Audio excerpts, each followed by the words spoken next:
Welcome, everyone, to episode number 52 of the Let's Discuss Gaming podcast. I am your host, Triple J.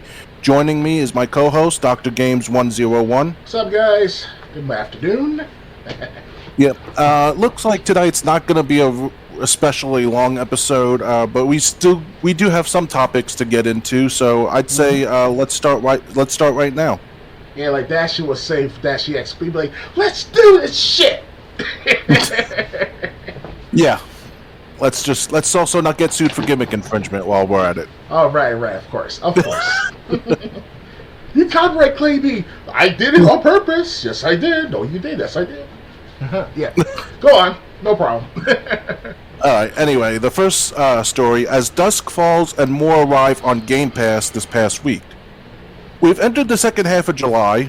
Well, actually, we're at the end of July, which means Xbox Game Pass got another batch of games for the month. In terms of new releases, the narrative crime drama As Dusk Falls launches on Xbox. The rest of the lineup includes indie darling Inside and Ubisoft's latest offering to the service in Watch Dogs 2. Be sure to visit our review links for applicable titles and check the list of games leaving Game Pass at the end of the month. First, what's already come to Game Pass. As Dusk Falls came to the console, PC, and cloud on the 19th, as did Watch Dogs 2. MotoGP 22 came to the console, PC, and cloud on the 21st, just like Sins of a Solar Empire Rebellion came to PC on the same day, and Torment Tides of Numenera came to console, PC, and cloud, and then just yesterday, Inside came to the console, PC, and cloud. What's leaving Game Pass tomorrow on the 31st of July? Dodgeball Academia is leaving the console, PC, and cloud. Katamari Damacy Reroll is leaving the console, PC, and cloud. So is Lumines Remastered, Omno, and Waji and Ancient Epic. So what do you think of these games? Are you interested in any of them? Well, the one that stood out the most for the ones that arrived at the Game Pass this month was As Dusk Falls. Staying out like a MF version, I have to say. It's a good game. It's like playing Walking Dead without the zombies, though, and it's very interactive. You interact with different characters at certain times of the game. I already completed Book 1. It's two books in that game. It's called Book 1 and Book 2. I completed the first book within the last 2 or 3 days. So, because I was busy with other games, of course. But as far as the rest of the games, I have to see the trailer for them. At least play them for the first time to see how they are. They don't sound familiar to me. Probably, I think it came out at least within the last 7 years on the Xbox One, especially. So, yeah. Yeah, I played Inside. That was a Games with Gold. That was like a black and white game where it was like all shadows and stuff. Yeah. So I have played that.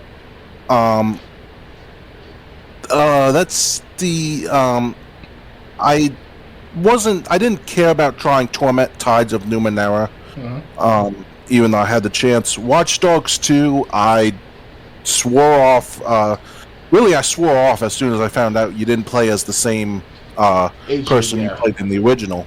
It's making it easier for the first Watch Dogs. Yeah, you're right. When I got it from I actually rented Watch Dogs 2 from GameFly back when I was in New York. But I guess I'll try it. I never really did. Those are the only ones that I care. As Dusk Falls, I don't know anything about it. You were the one who was telling me that it was really good.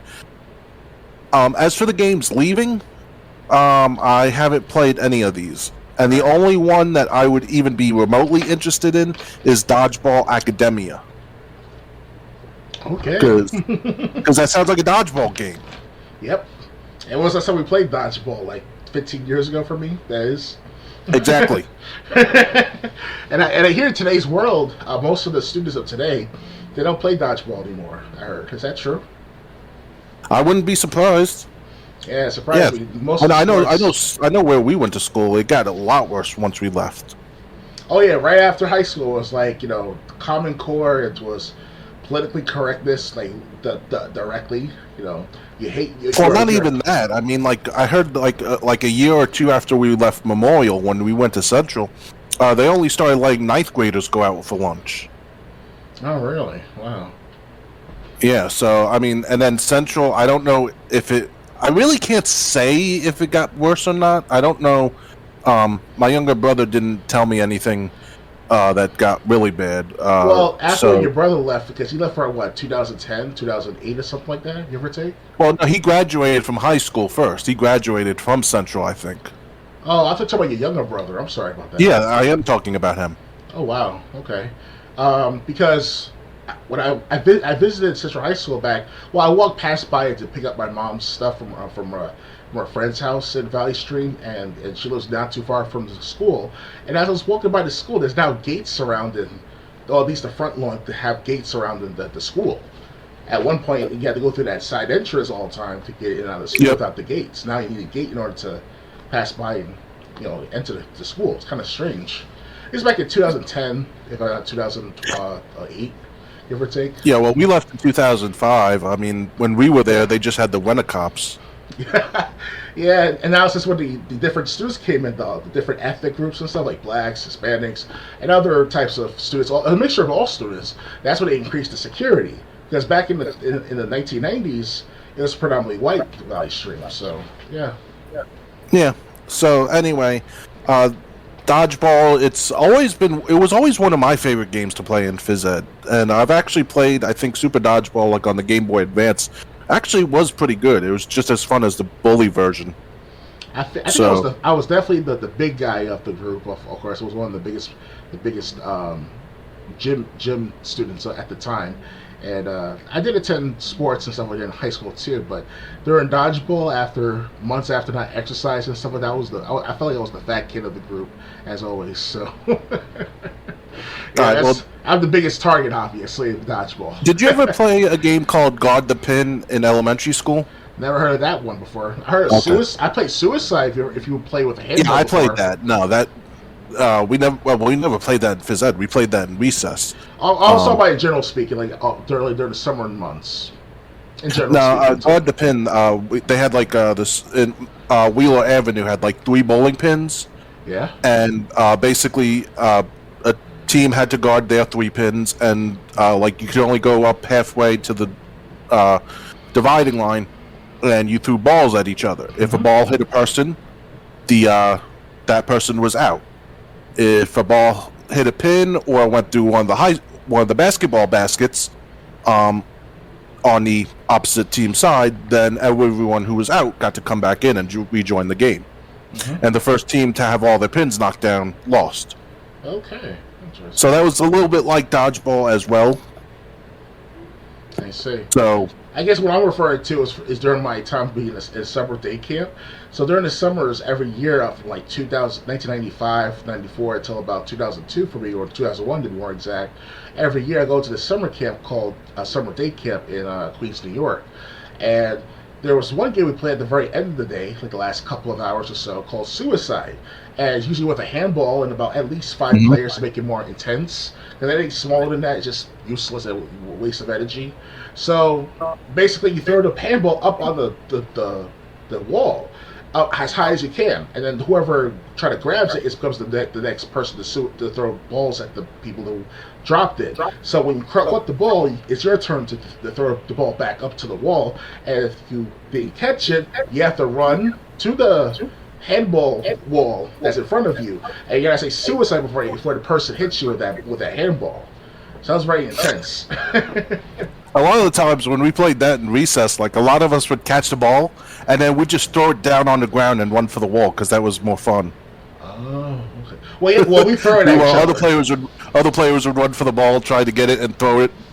Okay, because where I come from is more intense, and it was some competition one on one right there, and yeah, you don't see that in today's world anymore. Yeah. So anyway, the games that I mentioned, they're leaving Game Pass. If you haven't been on Game Pass in a couple of weeks, you might want to try like the half dozen or more games that came on in the last couple of weeks. Ready to move on? And if I want to say too about As Dusk Falls, I would highly recommend playing this game while still on the Game Pass. Hopefully, it should last for a few months, so you got plenty of time. I personally myself, like I said, I completed book 1 of 2. So after when book 2 started, it showed about what happened to the dirty events after that event that happened in Turok, Arizona. So what I found out when I made that big decision, it was like a hostage negotiation going on, and I chose an option that created a domino effect that drastically changed everything about that event. And I guess you say that I was quick enough to decipher that matter, and it is what it is after that. And I see that I made either horrible mistake, or I made a mistake that just it just affected everyone after that. So it's pretty intense. So you probably if you have a conscience, it might affect you sometimes. And yeah, it's something that people go through back in the '80s and stuff. So because back in the '80s, you can rob a bank and get away with it for many months on end. And there are people out there who actually experience this matter, and obviously today's world now who doesn't really want to rob a bank in today's world, obviously, right? Because cameras everywhere, security details, stuff like that. So it's like, yeah, it's very different times back then. So that's what I found out. Yeah. All right, ready to move on? Yep. Okay, next. Sonic Origins fixes are on the way, Sega confirms. Sega's upcoming update will fix a variety of issues in Sonic Origins. Sega has confirmed that fixes for a number of issues are on the way for Sonic Origins. Responding to a question about a future patch, Sonic the Hedgehog social media manager Katie Chesnowski said that an update was in the pipeline.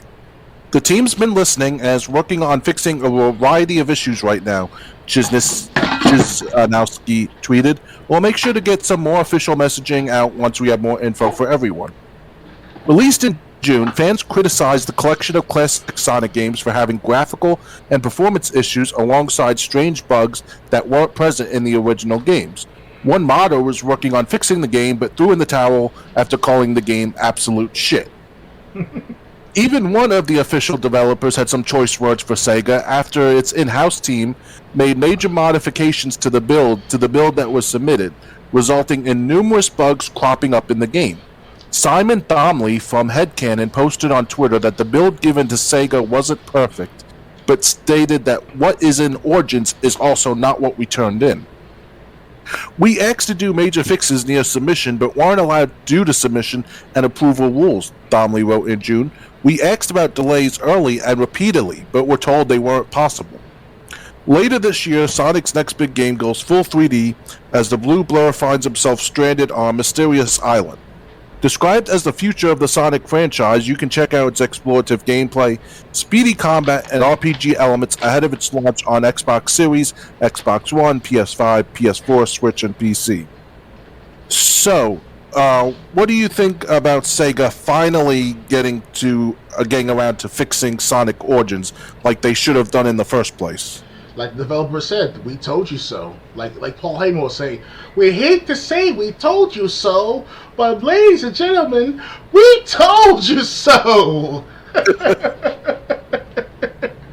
So I don't understand these big time businessmen, investors, you name it, overseeing the operations of Sega and other entities that were going to be making up this game. How can they fuck it up so easily? Because they know that money is on the line with this every single time you make a video game. And if you keep putting out bad products, whether it was deliberately on purpose or not, it's still a problem. Because you cannot just throw out something out there to get people to buy it for $60 or whatever the price is. And I knew that Sonic Origins was going to have problems with that because they were too greedy. Now, if they let people buy the old stuff, like the Sonic 1, Sonic 2, Sonic 3, Sonic Episode 4, and put that in a bundle itself on Xbox. Episode 4 was not in the bundle. But you know what I mean? Like whatever. It was Sonic 1, 2, 3, Sonic and Knuckles, and Sonic's CD. I understand that, but I'm just saying the fact that if they sold it on the Xbox store that originally supposed to be, at least let that go, they might make money off it just in case. But they never thought about it. They were too greedy with themselves. That's all I'm trying to explain, Triple J. Okay. Yeah. Yeah. Go on. Yeah. So, like I was saying, they got too greedy, and this is what they get, what they deserve. If I ever support my own little gaming project or gaming company or such like that, I will definitely make sure my developers have enough time to make the goodness of the game. Like, make sure it's good, make sure it's consistent, and not so many bugs, not so much of the errors and all. Like in Alien Colonial Marines, They pushed that project back at least one or two times, and look where when it came out, it just looks horrible. I heard. And I look at the guy gameplay. I'm like, wow, these aliens look stupid. Have stupid AI. So it's just like that with Sonic. They just got too greedy. So that's all I got to say. Yeah.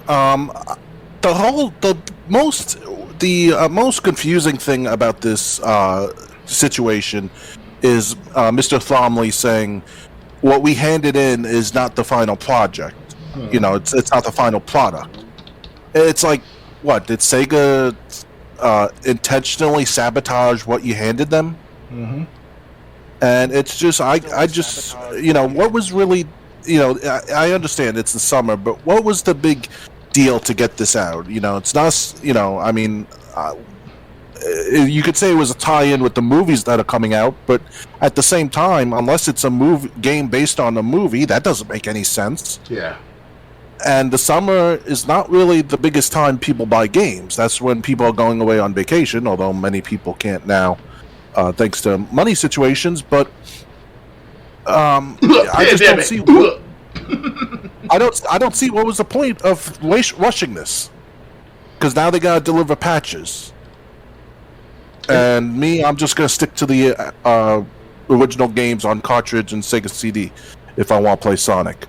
Or they reinstate the games back on the Xbox store of each of its own games. Then they might make something to make up for the matter to the fans. Because I was willing to buy Sonic 1, Sonic 2, Sonic 3, and Sonic the Episode 4. I already got Sonic and Knuckles, so no problem.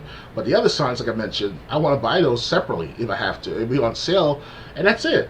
How much money you make from that? Well, I understand their logic, most of these not developers, but the publishers, if not the businessmen behind investing in these projects. Because if I was a businessman, like I said, I would definitely give them time, and I would extend the offers to gamers of the older product if I owned these by the chance.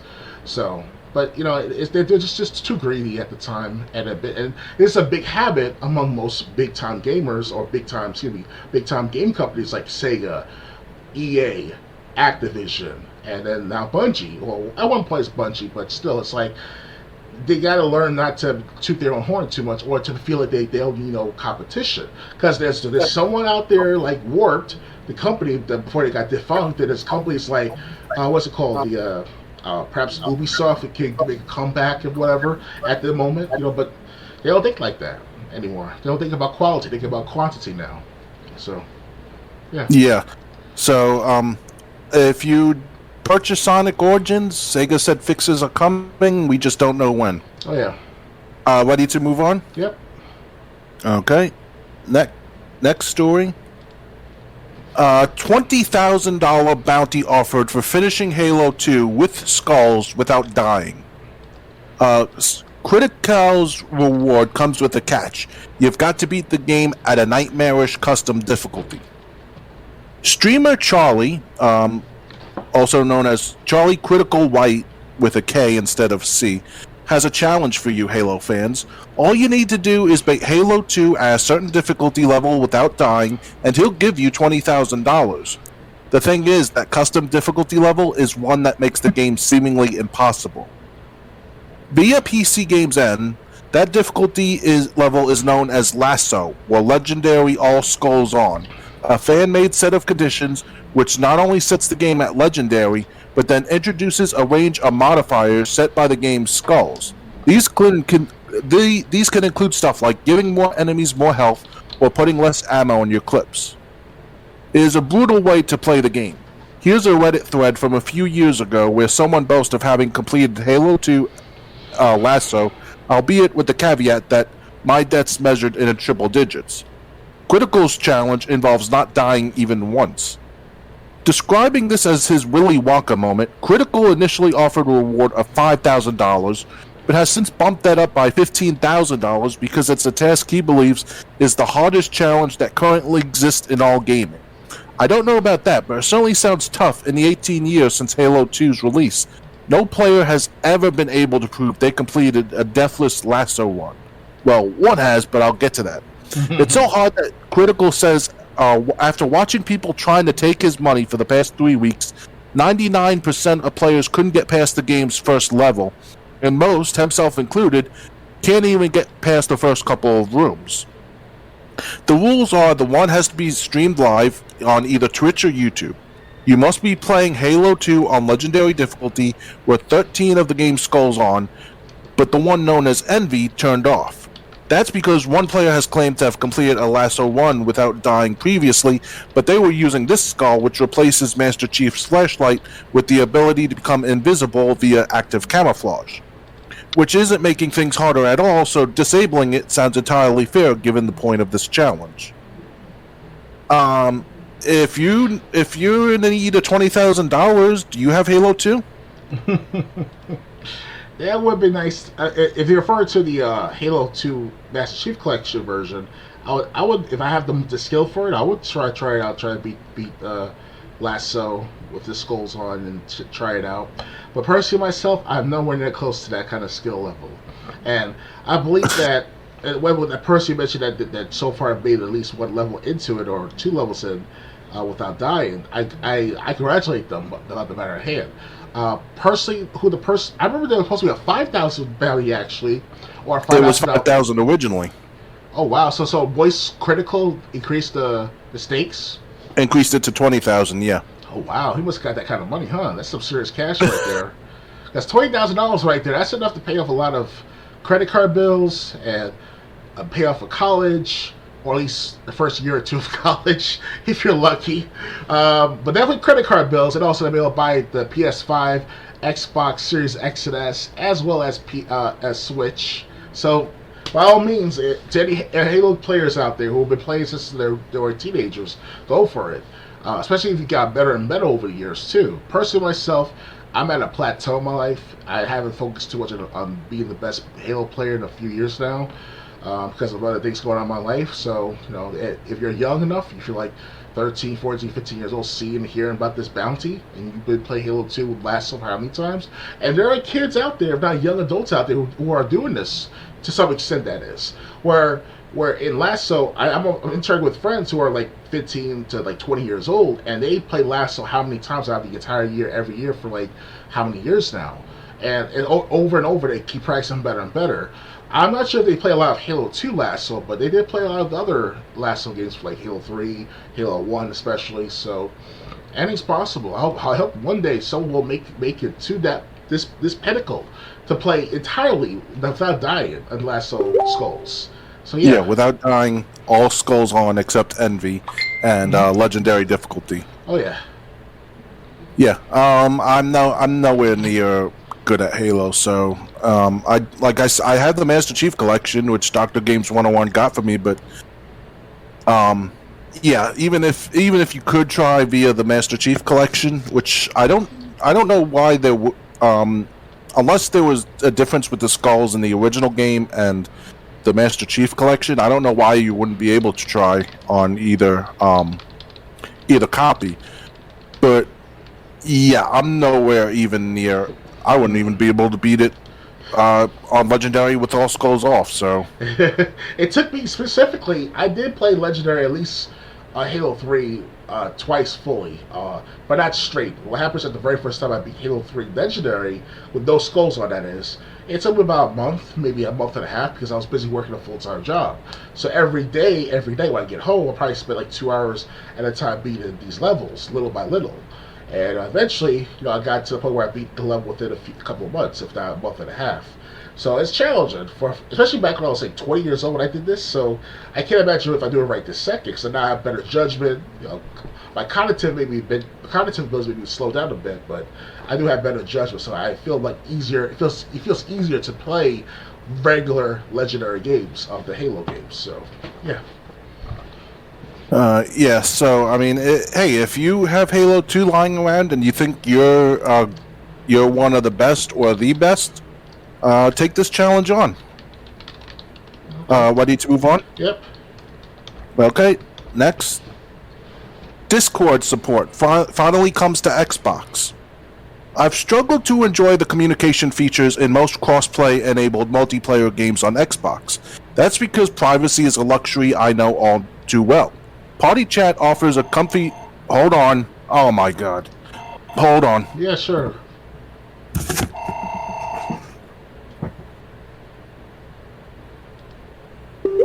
Yes?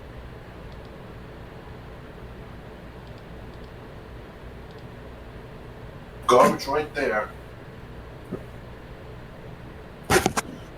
I'll be back in a minute, I hope. Yeah, sure. Take your time. So yeah, guys. While Triple J's is gone, uh, this is a big thing in regards of this lasso. And I personally myself, I was struggling the very first time I played Halo 3 Legendary, and I was already struggling to play normal on Halo 1 when it came out back for the Master Chief Collection, especially. And it's like, how do these people do it? I mean, it took my friend and I. His name was Joy Gaming again. I keep mentioning over and over, but he's a very good gamer, and he helped me beat Halo 1 in about a couple of days because we played about like a few hours at a time, and he just breezed right through it every time, and it was ridiculous. So crazy stuff right there back then. You there, Triple J?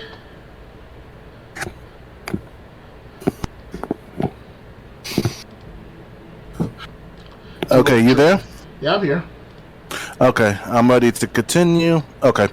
Party chats offer a comfy place to speak with friends away from the chaos in public game chats. However, talking to friends on other platforms can be a frustrating process. Until now, that is, Discord support is finally coming to Xbox. A blog post on the official Xbox website states that the long-awaited Discord update will start rolling out today for Xbox insiders. Just like the desktop app, you'll be able to create group calls via voice channels so you can connect with PC and mobile players. But how can you enable Discord chat when the opportunity arises? Check out the instructions from the post below. It says, open the Xbox guide, go to parties and chats, and click Try Discord Voice on Xbox. From there, scan the QR code, which will take you to the Discord and Xbox apps. Set up a two-way link between your Discord and Xbox accounts. If you've done this before, you'll have to relink. A new option to join on Xbox will appear on the Discord mobile app. You'll also need to download the Xbox app to transfer your voice chat from Discord to your specified Xbox console. Once the transfer has occurred, you can hop into a voice channel to hang with friends. The Discord update will expand to more Xbox players in the coming weeks, so in the meantime, be sure to familiarize yourself with Discord's features. Happy gaming.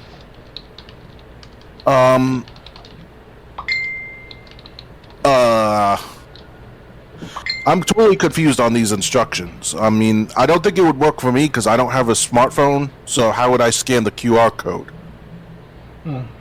Well, if you have a smartphone, you can do that, obviously, especially if you download the program to scan it with your cell phone.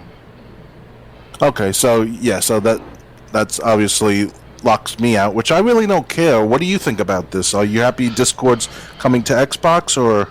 Well, that means is that more people can definitely message you while you're gaming in a quicker manner rather than doing the Xbox only chats. And Xbox has problems in and of themselves with their party chats and message systems. I will admit that.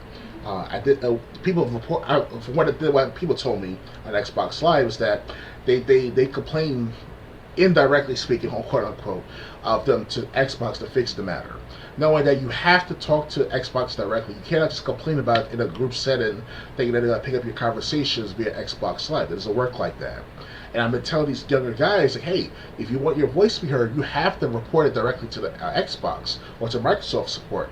They have websites, they have forums, you can talk to chat, you can post it on community forums. I did it plenty of times, several times over, for at least 3 years so far. I should say 7, but who's counting, right? And I keep telling these guys, stop complaining just to me and to other gamers. Oh, sure, the word will spread around eventually about the matter at hand, but Microsoft, they're not going to know that person themselves, how the players feel. Oh, sure, they can monitor chat rooms, they can monitor messages, stuff like that, see how they pick up the vibe of the community. But in the end, they're not going to pay attention to that kind of detail. And most of these Microsoft officials, these workers, they're just older than us. They have some kind of knowledge of computers, but that's about it, really. Because the call center representatives, you're lucky if they know how to use the Xbox. It was worse back 5 years ago when Xbox One came out, because most of the representatives don't know what you're talking about when you try to tell them about the Xbox One features or the Xbox One system altogether. So Discord, like, this is another add-on, and you get support through Discord, and I hope Xbox will take advantage of that and see what happens from there. You know? Yeah. So we use Discord to connect for the podcast. But I think I'll be sticking just to party chats. Yeah, I don't even use party chats that often, really. So, yeah, if you were hoping for Discord to come to Xbox, it's going to start coming. That's all I have to say. Ready to move on? Yeah, sure, go on. All right. Next. TMNT, the Cowabunga Collection, starts the party in August. If TMNT Shredder's Revenge hasn't satiated your hunger for the turtles, TMNT, the Cowabunga Collection, should provide a heaping second helping when it transports you back to your childhood on August 30th. The collection bundles 13 turtle games across classic arcades, consoles, and handhelds into one $40 package. In addition to traditional couch co-op, some of the games now support online multiplayer as well. Here's the full list of titles. The Teenage Mutant Ninja Turtles arcade game. The Teenage Mutant Ninja Turtles Turtles in Time on the arcade. The 3 Nintendo games. The Ninja Turtles the arcade game, and the Manhattan Project. Ninja Turtles Tournament Fighters on Nintendo. From Super Nintendo, we got Turtles in Time and Turtles and Tournament Fighters. On Sega Genesis, we have the Hyperstone Heist and Tournament Fighters. We also have the 3 Game Boy games, Fall of the Foot Clan, Back from the Sewers, and Radical Rescue. Teenage Mutant Ninja Turtles, the Cowabunga Collection, will be available digitally and physically on PlayStation and Xbox consoles, Switch, and PC. So now we have a release date for the Cowabunga Collection. Are you more excited, less excited, still the same? Well, we're so busy on at least personally myself, I'm so busy with the TMNT Shredder's Revenge game. That's the newest addition to the TMNT game franchise. And it's still good to play every now and then. Personally myself, I do like to own the Cowabunga Collection. For what I heard the last time, or earlier this year, or this summer, was that it's supposed to come out by December. But you're saying, when is it coming out again? August 30th. That's my birthday. Why not buy it? Well, I'm going to have to buy it at least a couple of days afterward when I get paid again. But yeah, this is interesting. It's my birthday that day, and that'd be a perfect... the big 3-5 will be 35 years old August 30th. So hey, if anyone out there can help me get the game by then, that'll be great. I'll do a birthday stream on it too, for that matter. You know? Right. Yeah. I'm really a big fan. I mean, I've beaten Turtles in Time on Super Nintendo, but I would love to play the arcade versions of those games and the original Ninja Turtles. I've always wanted to try out Ninja Turtles 2 and 3 on Game Boy, so I'm gonna. That's honestly, that's probably. Those are the 2 games besides the arcade versions that I'm looking forward to the most in the Cowabunga Collection. I never actually beaten... Tournament Fighters I was not really happy with, so I don't like the fact that it's being added to the game 3 different times. Right. The NES version, SNES version, and the Genesis version. I never really tried Hyperstone Heist. I was told that was just like the Sega Genesis version of Turtles in Time. Okay. But yeah, the Nintendo games I'd love to play again. Maybe not so much the first, but definitely the second and third. Alright. Anything else to add, or ready to move on? I'm ready to move on. Okay. Next. WWE 2K22 is already on sale for a bargain price. The discounts apply to both Standard and NWO for Life editions on Steam. WWE 2K22 just arrived in March, but Green Man Gaming is already listing the game with a huge price cut. The deal only applies to the Steam version of 2K22, we'll talk about that in a minute, but fans on PC can save $21 on their purchase from now until April 9th. So, Okay, that's what the article says. 2K22 is significantly better than the last entry in the series. What isn't? So this is a wrestling sim that is worth picking up this year, especially at this price. That remains to be seen. The Steam version was $60, now it's $39.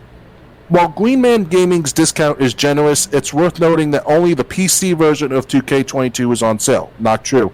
We'll get to that in a minute. Mm-hmm. The price cut applies to both Standard and NWO for Life editions, with the games listed for $39 and $77 respectively. Opting for the NWO for Life edition includes a bunch of in-game exclusives, such as My Faction EVO cards for NWO members, new arenas, and one My Faction Gold pack. The Standard edition includes just the base game, but it's currently the cheapest way to get your hands on the new release. The WWE 2K series took a hiatus in 2021 in an attempt to fix the flaws of 2K20. It's a move that seems to have paid off, while the game earning a 7 out of 10 in our review, which called it a huge improvement from the previous installment. I'm going to have a whole lot to say about this. But it's a massive step up from 2K20. Again, what isn't? Improving on nearly every aspect of the long-running series, wrote critic Richard Wakeling.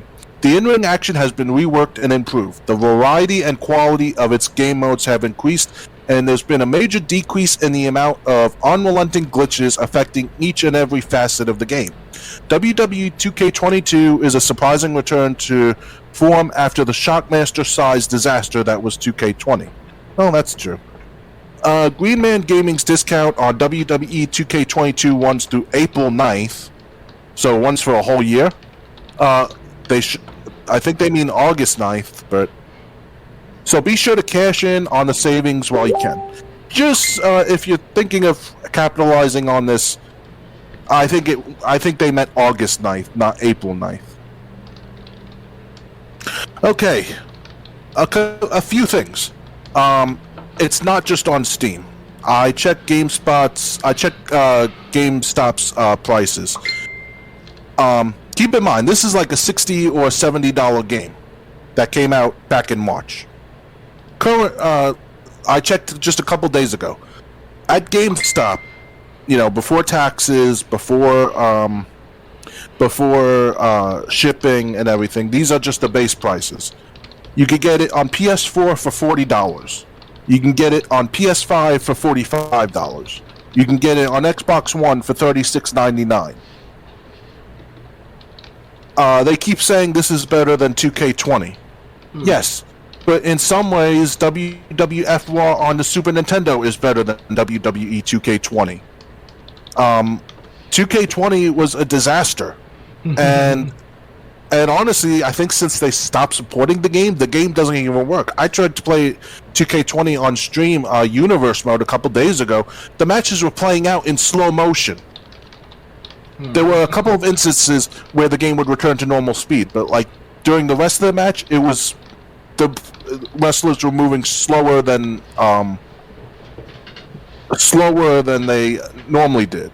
After 2 matches, I threw in a towel and said, "I'm never touching 2K20 again if this is its state." That's why patches don't always work to fix the game. You have to come out with the original product of its fullness, or at least of its basic form. Like this is the thing they did with Battlefield 2042 last year. They put out the beta, right, a month or two before the release, and it looks tacky and lack detail, no proper scoreboard, no nothing like that. And they expect people to buy it for $60, $70 out of the full experience? No way. I mean, maybe for $30, $40 at the most. But after that, you gotta make sure you get to play. It doesn't matter anyway. You have to have a proper game fullness of it come out of. If you just keep this up, after a while, people are just not going to be turned off by it. They're going to play something else. Maybe not Nintendo, maybe not Xbox or even PlayStation, but something like PC. Perhaps to make their own type of system. You never know. It's always innovation is always involved in the matter, and then competition will see to it. Not to mention, I saw an Xbox. I didn't download it just because I could stream it, but it's kind of like, what's the point? It's available for free play days on Xbox One. So if you want to try out a WW 2K game, you can. But it's just, I thought about downloading it for a free play day, but I'm kind of like, after the Rey Mysterio showcase, if I even completed it, what would be left? Universe mode is the same.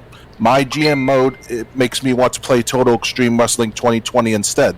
I don't care about the My Faction. I don't care about the career mode, My Rise, which a lot of people stream anyway. Which, to be fair, I did hear there's a lot of different there's a lot of different paths you can take in My Rise career mode, but it's kind of like, and keep in mind, this game was released in March, and it's already $36 in retailers. Fucking crazy. $36 right now, wow. $36.99 for the Xbox One version. $45 for the PS5, $40 for the PS4, so $35-$40 range, and it's only been out for 4 months.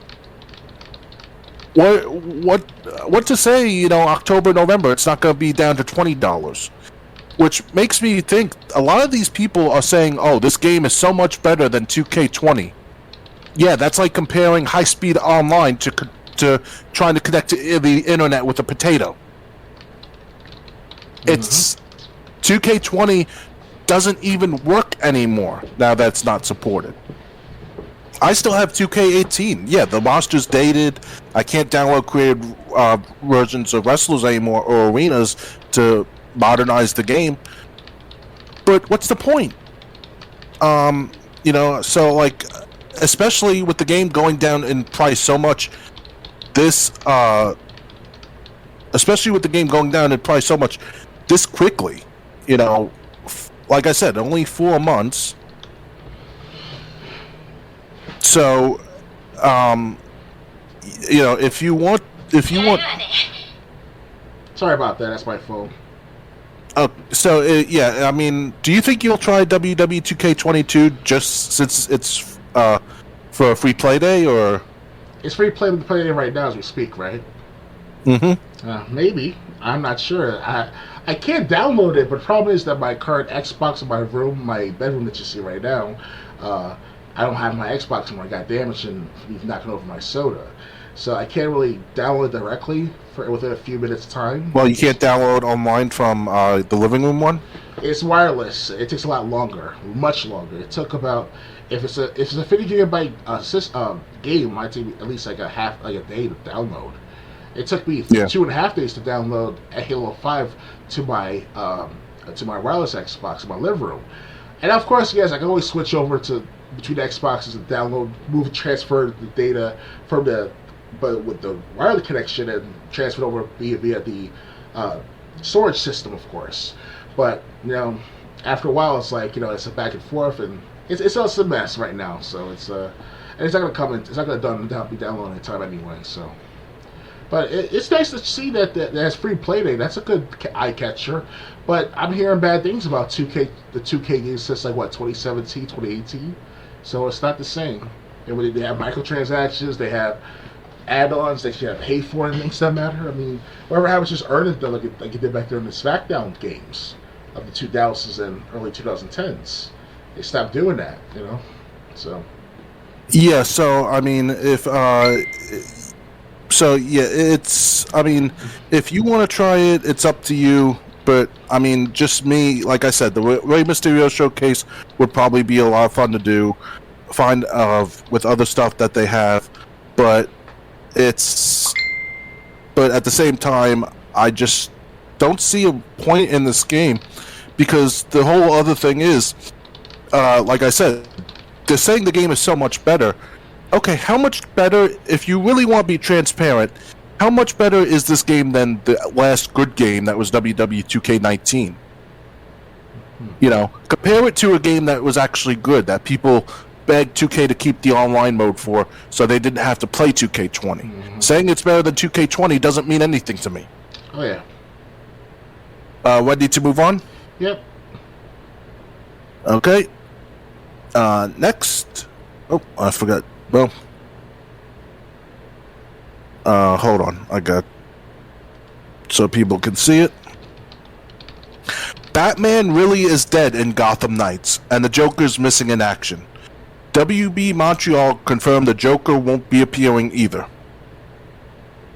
Bruce Wayne really and truly bites it at the start of Gotham Knights. Creative director Patrick Redding confirmed at a San Diego Comic-Con panel on Thursday. WB Montreal's upcoming loot-focused beat-em-up won't feature the Joker either, though Redding left the door open to Harley Quinn showing up and smashing a few things. Okay. Batman is in fact really dead, Redding told a fan at the Q&A. IGN reports, via Eurogamer.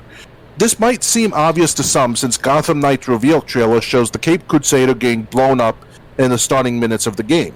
But WB's Arkham games have been known for their stealthy twist and third act reveals, leaving plenty of fans to speculate if the gravelly voiced detective would reappear before the end of the game. That turns out not to be the case, however. The Joker was another seeming mystery. While Gotham Knights revolves around a terrorist plot by the Court of Owls, the Clown has a way of showing up uninvited even when he's dead. Once again, though, Redding laid any lingering speculation to rest. Harley Quinn, meanwhile, is still on the table. I will not confirm or deny whether Harley is in the game, the director told fans. The Arkham Asylum psychiatrist turned supervillain turned frenemy is also one of the main protagonists of Rocksteady's Suicide Squad Kill the Justice League, which is coming out next year. With Gotham Knights just a couple of months away from its October 25th release date, WB Montreal has also been liberally releasing new details and trailers at its latest drop. Compliments of SDCC offers a brief glimpse into Batgirl's character. If there's one thing I've learned about Gotham City, it's that people need symbols, Barbara Gordon says before heading off into the night to knock some heads. The studio recently overhauled her backstory following some controversy. Oh boy. The trailer shows Batgirl sporting a nightstick that can transform into nunchucks, as well as the standard staple of batarangs and grapple hook attacks. It also lingers a moment on some metal fins on her gauntlets and ends with a massive ground pound attack. In the game proper, she'll be teaming up with Robin, Nightwing, and Red Hood to take back control of the city, level up skill trees, and compare loot stats. I'm not sold on that last part, but I am eager to get back into a Batman game, especially where Batgirl is playable again. She previously made her debut in Arkham Knight's DLC. Good to know, because I never finished Arkham Knight. I still have it. So, what do you think of this Batman game? We already know that it's only going to be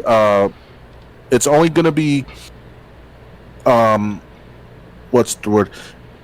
It's only going to be available on next gen, so we won't be able. It's not coming out for PS4 or Xbox One. Yeah. But are you still interested in it? Did it not coming out on Xbox One kill your interest, or well, that's how it is. That's how it is with every console generation. The first couple of years of the new console, is focused on between the previous console and the new console, and then after 2 years, they move on to the new console. So we already had 2 years of the Xbox Series S and X that came out. So by default, that's what they're gonna do. They're gonna move on, make people move on to the next console. As far as the game itself is concerned, of the Gotham Knights, or the if you want to call it that, I watched a couple of trailers and also a report of the matter of this game. It looks good, and looks like that Robin's going to be the most powerful one out of the four people.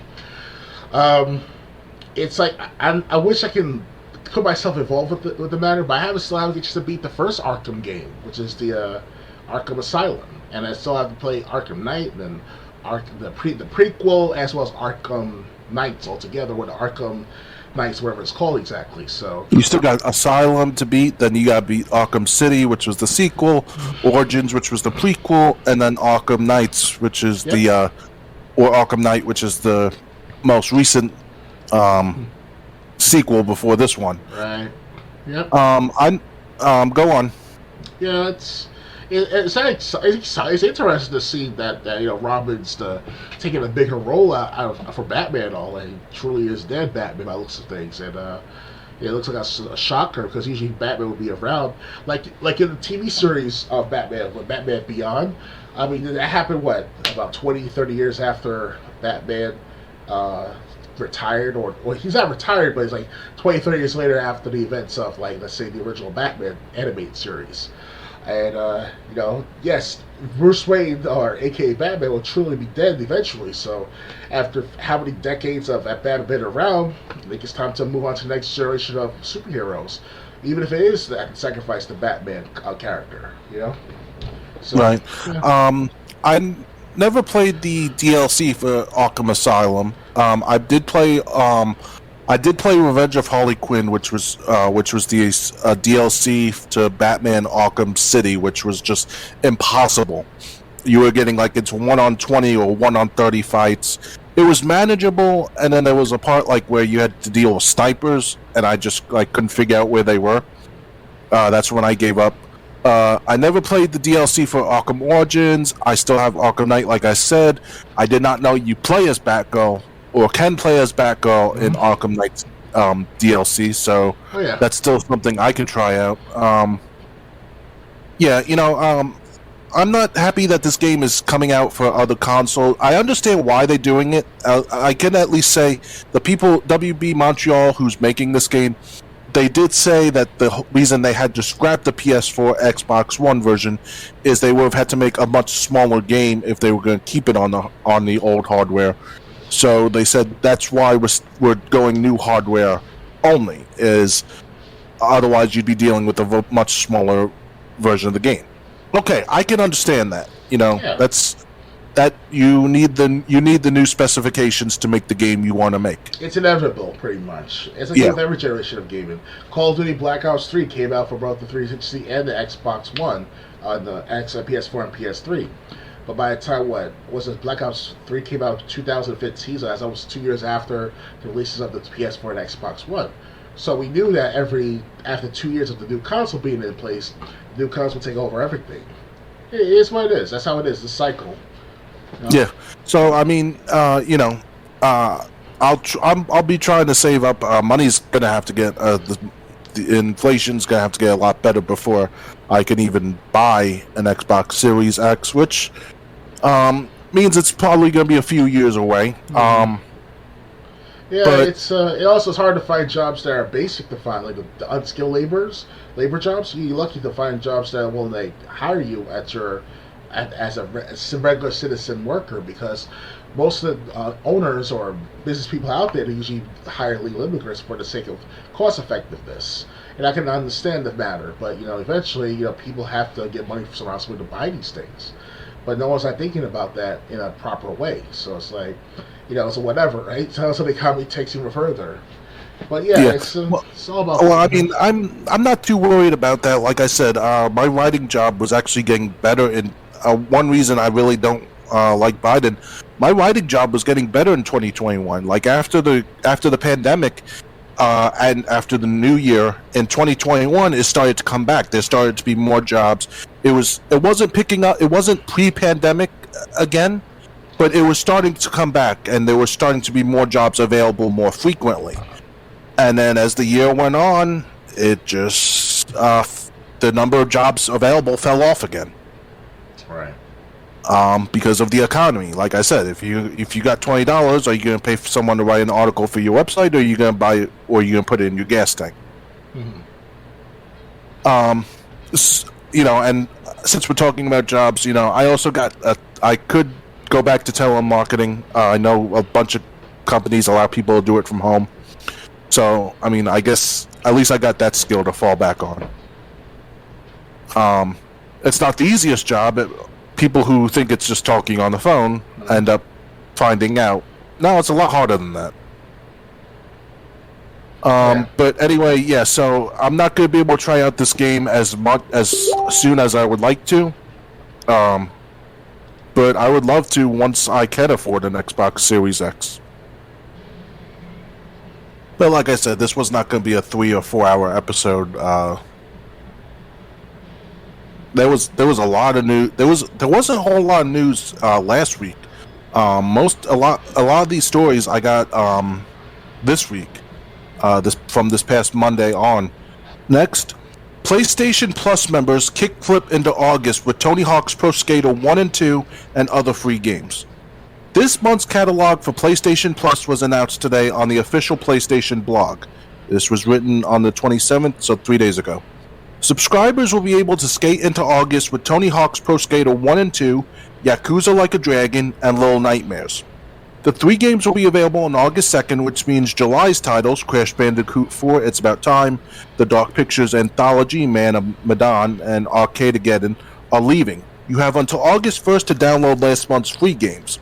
In any case, here's what you can expect from these month's 3 titles. Tony Hawk's Pro Skater 1 and 2 Cross-Gen Deluxe Bundle for PS4 and PS5. Drop back in with the most iconic skateboarding games ever made. Play Tony Hawk's Pro Skater and Tony Hawk's Pro Skater 2 in one epic collection, rebuilt from the ground up in incredible HD. All the Pro Skaters levels and tricks are back and fully remastered, plus more Skate 2 songs from the era-defining soundtrack, along with new music, hit insane trick combos, or shred all the original game modes by going head-to-head with local 2-player modes. Strengthen your skills by taking your sessions online and competing against players from around the world in multiplayer modes and live leaderboards. Play as skaters from the original roster, Tony Hawk, Kareem Campbell, Becky Lassick, and more, or slide into the new roster made up of Olympian skaters, Nigel Houston, Aori Nishimori, Letitia Buffoni, and more. In his reviews, Brian Shear awarded Tony Hawk's Pro Skater 1 and 2 an 8.75 out of 10. Yakuza Like a Dragon for PS4 and PS5. Immerse yourself in Little Nightmares. Whoa, what did they do? They put the description for Little Nightmares in under Yakuza Like a Dragon and Little Nightmares, so I'll just skip to Little Nightmares. In his review, Jeff Cork awarded Yakuza Like a Dragon a 9.25 out of 10. Little Nightmares for PS4. Immerse yourself in Little Nightmares, a dark, whimsical tale that will confront you with your childhood fears. Help 6 escape the Maw, a vast, mysterious vessel inhabited by corrupted souls looking for their next meal. As you progress on your journey, explore the most disturbing dollhouse offering a prison to escape from and a playground full of secrets to discover. Reconnect with your inner child to unleash your imagination and find a way out. In his review, Jeff Cork awarded Little Nightmares a 9 out of 10. So, even though we don't have PlayStation, I would love for Tony Hawk 1 and 2 to be coming to Xbox. Mm-hmm. Any of these 3 games you interested in, or no? Or would you be interested if they came to Xbox, rather? Well, if you're referring to all the 8 Yakuza games that are coming out for the PlayStation, obviously it's a big steal for PlayStation players. Yes, I can personally myself play on Game Pass like Yakuza 0, Yakuza 1, Kimawi, it's a remake of the matter, and the other first 2 or 3 Yakuza games, even Yakuza 5. After that, it's like a whatever, right? Like, I mean, it's a lot of gameplay that's concerned of Yakuza altogether. So I still played Yakuza 0, so I can't say much about it right now. So it looks good at first, Yeah, it feels overwhelming at first, that kind of gameplay, the amount of gameplay you have to do in those 8 games. Yeah, I'm kind of jealous of PlayStation fans because I would love to for Tony Hawk 1 and 2 to come to Games with Gold instead of what they're giving us. So that's the only game I really wish I had a PlayStation 4 or 5 to have PlayStation Plus. But yeah, if you're a fan of that, Yakuza or Little Nightmares, you'll be able to download them starting this Monday. Okay. Also, if you missed out on games like Crash Bandicoot 4, you got till Monday to download them yourself. So, if you want those games, they're almost gone. Ready to move on? I'm ready. Okay. Next. 8 Yakuza games coming to PlayStation Plus starting next month. Now's the time to claim Japan's seedily underbelly for yourself. Yakuza Like a Dragon is packaged into the free PlayStation Plus August catalog. However, 8 other Yakuza are coming to the subscription service starting this month. According to the official PlayStation blog, extra and premium members can download and play Kazuma Koyu's classic crime-riddled journeys in Yakuza 0, Kiwami, and Kiwami 2 next month. Later this year, those same subscribers get access to Yakuza 3 Remastered, Yakuza 4 Remastered, Yakuza 5 Remastered, and Yakuza 6 The Song of Life, which is not worth your time. That's hundreds of hours of fantastic Ryuga Gotoku content. Be sure to check out our reviews and previews below. Last week, screenshots of the next Yakuza game surfaced. Whether we're in for a numbered entry or sequel to Like a Dragon remains to be seen. But we know that the lovable Ichiban, Kasuga, and company are making their triumphant return. Okay, I have to say, I played Yakuza 6. I streamed it, I think, last week. The whole thing, I thought Metal Gear Solid had a problem with cutscenes. Right. Whoa, my God, I hadn't seen anything yet. The whole first hour, with the exception of one fight where they show you the controls, was a cutscene. I'm like 30 minutes in, all I've had is one fight. 40 minutes in, still no gameplay. It's a cutscene. And people are probably saying, well, you could have skipped the story. Well, what sense does that make? The story is supposed to be something that drives you because you want to see what's going to happen next. Right. So, I mean, if I have to sit through an hour story before I start to get... you still there? Okay. So anyway, if I have to sit through an hour-long... or nearly an hour-long story before I get to play something, that's not going to put me in a good mood. And Yakuza 6, I played it. It's not me. It's not something I want to play. So if the other Yakuza games are like that, maybe this isn't a good thing. But yeah, the Yakuza 6. If you have not played it, unless you like sitting through story or playing games without knowing what the story is, your time is better off playing something else. Oh, yeah. What do you have to say about this? Well, are we still talking about the Yakuza games or something different altogether? The Yakuza games in general, yeah. Well, I got nothing else to say because I still haven't got a chance to play it. I will admit that it's just these 8 games are pretty big in size. Like especially the remakes of the Yakuza 0 and Yakuza Kimawi, whatever you want to call it. Like this is something that you just don't easily just complete in a matter of days. So. Yeah, but they're all available on Game Pass as far as I can tell. Yeah, I mean it's all right. It's a steal. I mean I do have the time, but I just have to make the time. That's all. So. Yeah, take some time away from playing Apex Legends. Hey, you never know. Like Apex Legends gets shut down. Every time I see him online, like during the day, I check to see what he's doing, and I almost always see Apex Legends as the game that you're in. Hey, it's a good game, I have to say. Because Yakuza games are single player mainly, so I have plenty of time in my life to play those games. But Apex Legends is a live service, so any given moment, not literally any given moment, but eventually after a few years, shut down the servers and that's it. Move on to the next game. Yakuza. Well, since Apex Legends is live, it's not like a yearly game. I don't think they're going to shut it down if players are still playing it. I think as long as as long as there's a healthy player base, they're going to keep the game up because why not? Mm-hmm. But yeah. So if you like the Yakuza games and you're a PlayStation fan, some are coming out soon. Some will be out later this year. Oh yeah. Ready to move on? I'm ready. All right. Next.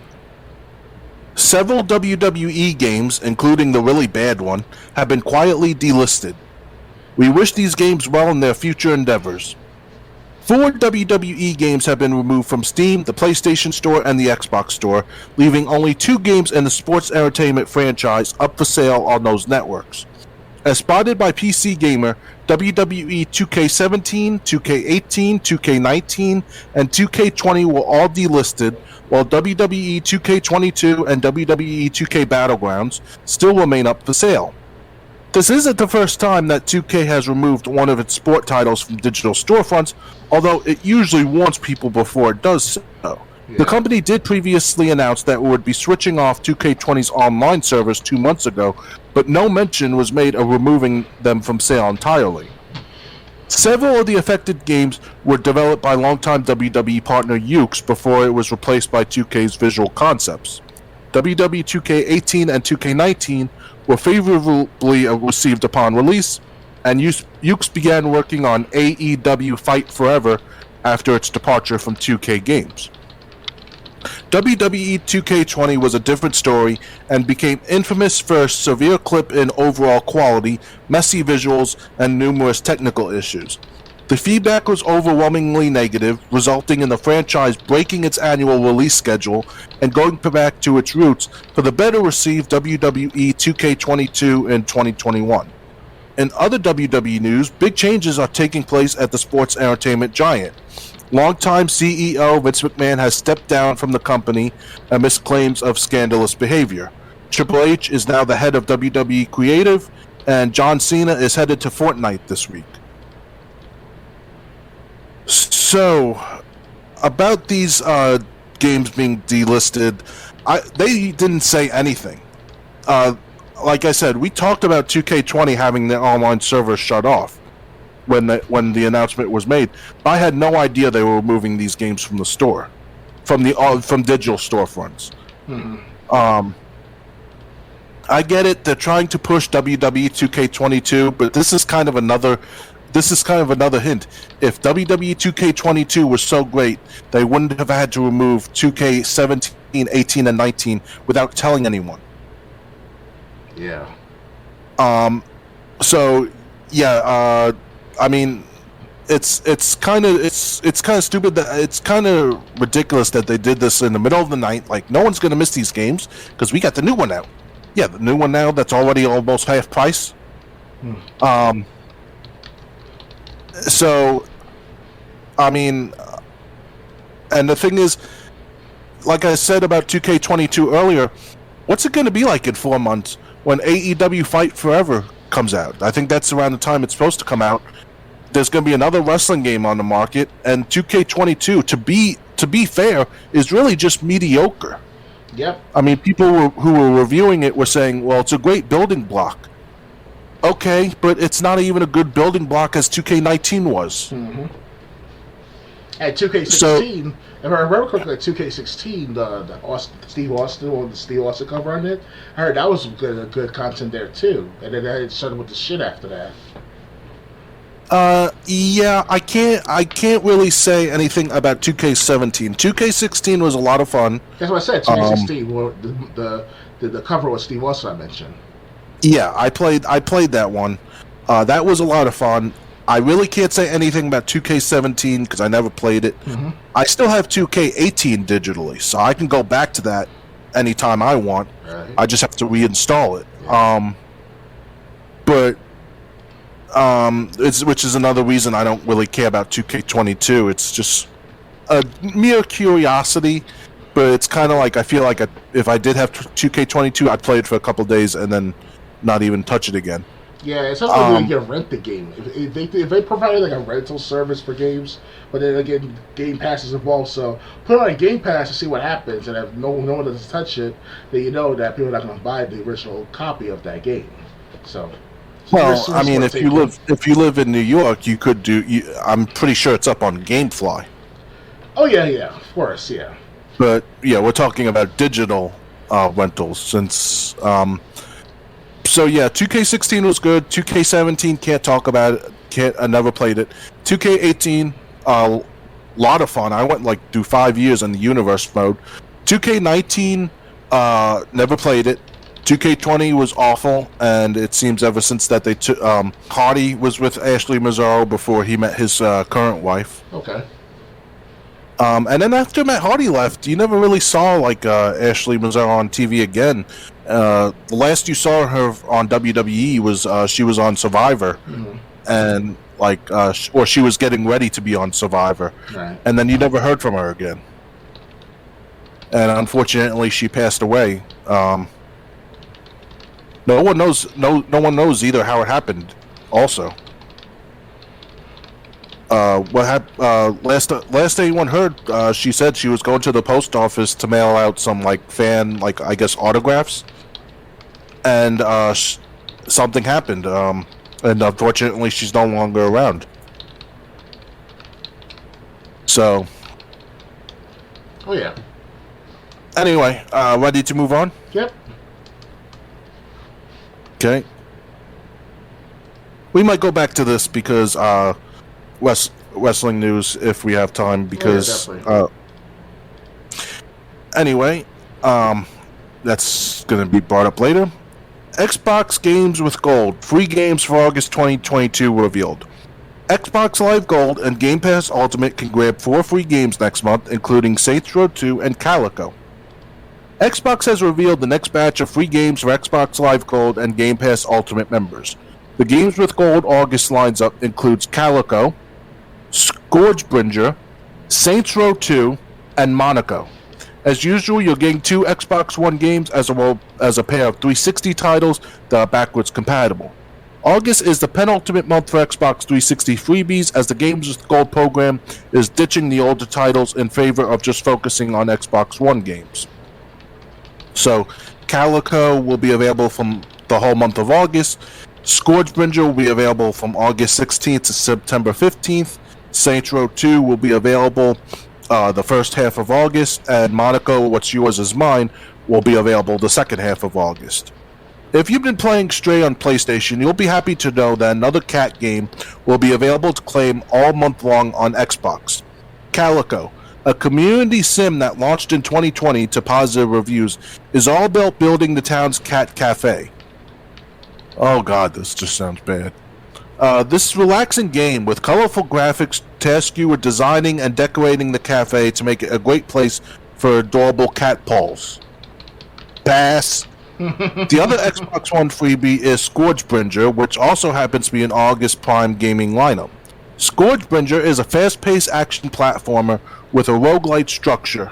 If you like challenging side scrolls, you should check out Scourgebringer when it's free from August 16th, September 15th. Alright, I might give that a chance. Ahead of the Saints Row reboot release on August 23rd, you can revisit Saints Row 2, which will be free to claim during the first half of August. Saints Row 2 is an open-world adventure in the vein of Grand Theft Auto. While it's dated in some respects at this point, the over-the-top action makes it decent fun on a rainy day. I got something to say about that. In the back half of August, members can claim Monaco, What's Yours Is Mine, a heist game that launched in 2013. This stealth action game can be played solo or alongside friends. Okay, so what do you think about these Xbox Games with Gold offerings? Well, the one we're currently in right now we have like one more day left of the July 15th through 31st, and we're going to the August 1st. The games that are this month, of course, they're all right. Torchlight I already got many years ago with Games with Gold. God knows how long that ago was that. The newest games are coming out for next month. What is it again? Can you repeat them one more time? Calico, which is that cat game. Scourgebringer, which is a side-scrolling platformer. Saints Row 2, which is basically like a Grand Theft Auto game. And Monaco, What's Yours Is Mine, which is a heist stealth game. Yeah, Monaco I've been got for years. Never played it yet, but I still got a collection of it. Saints Row 2 will be a nice add-on because I got Saints Row 3 with Games with Gold many years ago too. So imagine if they add the first Saints Row to the Games with Gold sooner or later, right? Nice to have a trilogy as part of the Games with Gold. You would think. Yeah. But Saints Row 2 Saints Row 2, this is the second time since I've been Games with Gold member that they're offering it, because I downloaded it the first time just in case my my copy for the 360. I have 1 and 2 for the 360. In case they ever stopped working, I got 2 digitally just in case from Games with Gold. Mm-hmm. Why don't you if you were giving out old games again, why not give out the first Saints Row? Right. You can't tell me it's a licensing issue or anything, you know. But no, they're giving us Saints Row 2. They're basically telling you why, and basically, you know, I'm again the first game making a cat cafe, I'm not even going to bother trying. It looks A interesting to play. side-scrolling platforming shooter might be fun, might be at least a few minutes, so I'll play that. Saints Row 2 I already have from the last times it was offered on Games with Gold. And I guess I'll give the heist game a chance. Later tonight, I'm going to watch the trailer of all four. See, to give myself more. But, I mean, again, it's just like... It's like... if I say Games with Gold is bad this year, here's another... Here's what... How many are we up to? 8? Here's Exhibit... let's see, ABCD. Here's Exhibit H. Anything else to add, or? No, that's about it for the time being. All right. So, ready to move on? Yep. All right. Next. Hitman 3 just got a free new level, which rules. Ambrose Island is the biggest addition yet for IO's interactive hit stealth game. A Hitman protagonist, Agent 47, has seen the world. He's parachuted onto the tallest tower in Dubai. He's infiltrated matters in the British countryside and on the Amalfi Coast. He's even been to New Jersey. But everyone's favorite besuited secret agent still apparently needs one more stamp on the passport. A dimly lit island that looks a whole lot like an Uncharted set piece. Yes, developer IO Interactive has added a new level to Hitman 3 called Ambrose Island. It's freely available to everyone who has the game as part of developer IO Interactive's 2-year plan. Hitman 3 came out last January with 5 amazing stealth sandboxes and 1 divisive not sandbox. IO has slowly introduced a wave of new content, including a series of not free, downloadable content based on the 7 deadly sins. It's also getting like a roguelike mode, though that's been delayed to later this year. But Ambrose Island is the first true-to-form new stage for Hitman 3. It's set in the Andaman Sea, just west of Thailand, the location of one of the best levels in the series. Chronologically, as you know, if you're one of the 17 people who's been able to detangle Hitman's hilariously convoluted narrative, it's set prior to the events of Hitman 3. An early cinematic seen above indicates it takes place before the Isle of Sigil stage at the end of Hitman 2. The mission brief comes courtesy of longtime Hitman characters Lucas Gray and Diana Burnwood. Gray's former ally, some generic brown shirt named Noel Quest, has tried to team up with a modern-day pirate queen named Sinhi Aka Bentan. Your mission, should you choose to go along with this fraught, barely relevant bit, and accept it, is to kill them both via clandestine means. Look, I just devoured the entire Mission Impossible series back-to-back. You gotta cut me some slack. No, we don't. I dabbled a bit last night, and yep, sure enough, Ambrose Island is more Hitman. Though it looks like a third-person action game, it's really an intricate puzzler. There are dumpsters to hide in, and deadly objects to find, people to observe and tail. Since it's a densely packed area, the environment looks so sumptuous, so real, you feel like you're actually on vacation. I haven't yet completed the mission, so I don't know how exactly it stacks up to the rest of the series, but yep, yeah, more Hitman, hell yeah. I know there's been a lot of discussion lately about 2022's release slate and how it's been relatively thin compared to years past. But between this new Hitman level, the Into the Breach update that's basically a new sequel, and the breezy, compulsively playable Hot Wheels expansion for Forza Horizon 5, I'm realizing I didn't need new games right now. The backlog is doing its job. So what do you think about this update to Hitman 3? I did play the first Hitman reboot of 2016. You can tell from my past gameplay on my YouTube channels. It's all right. It's like your typical Hitman game. Nothing too excited too much about the Hitman trilogy of today's world, because back in the 2000s, that was the good stuff back then.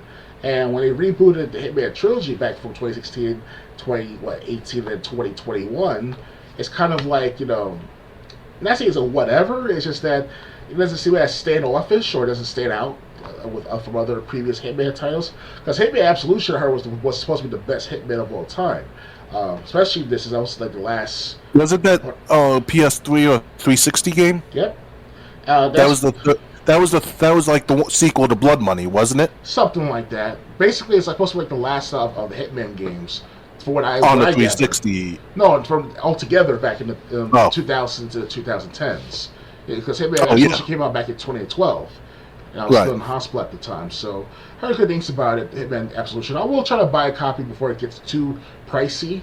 But personally, myself, now with the today's Hitman games, the first Hitman, it's alright, like I said, it was average. But I will get to Hitman 3 eventually. It's part of the Game Pass altogether, so that's not bad. Yeah, they got the trilogy on Game Pass, that's what I was thinking. Yeah, I'm probably going to be streaming Hitman 2 tomorrow night. The Hitman 2 2018, yes. To be more exact.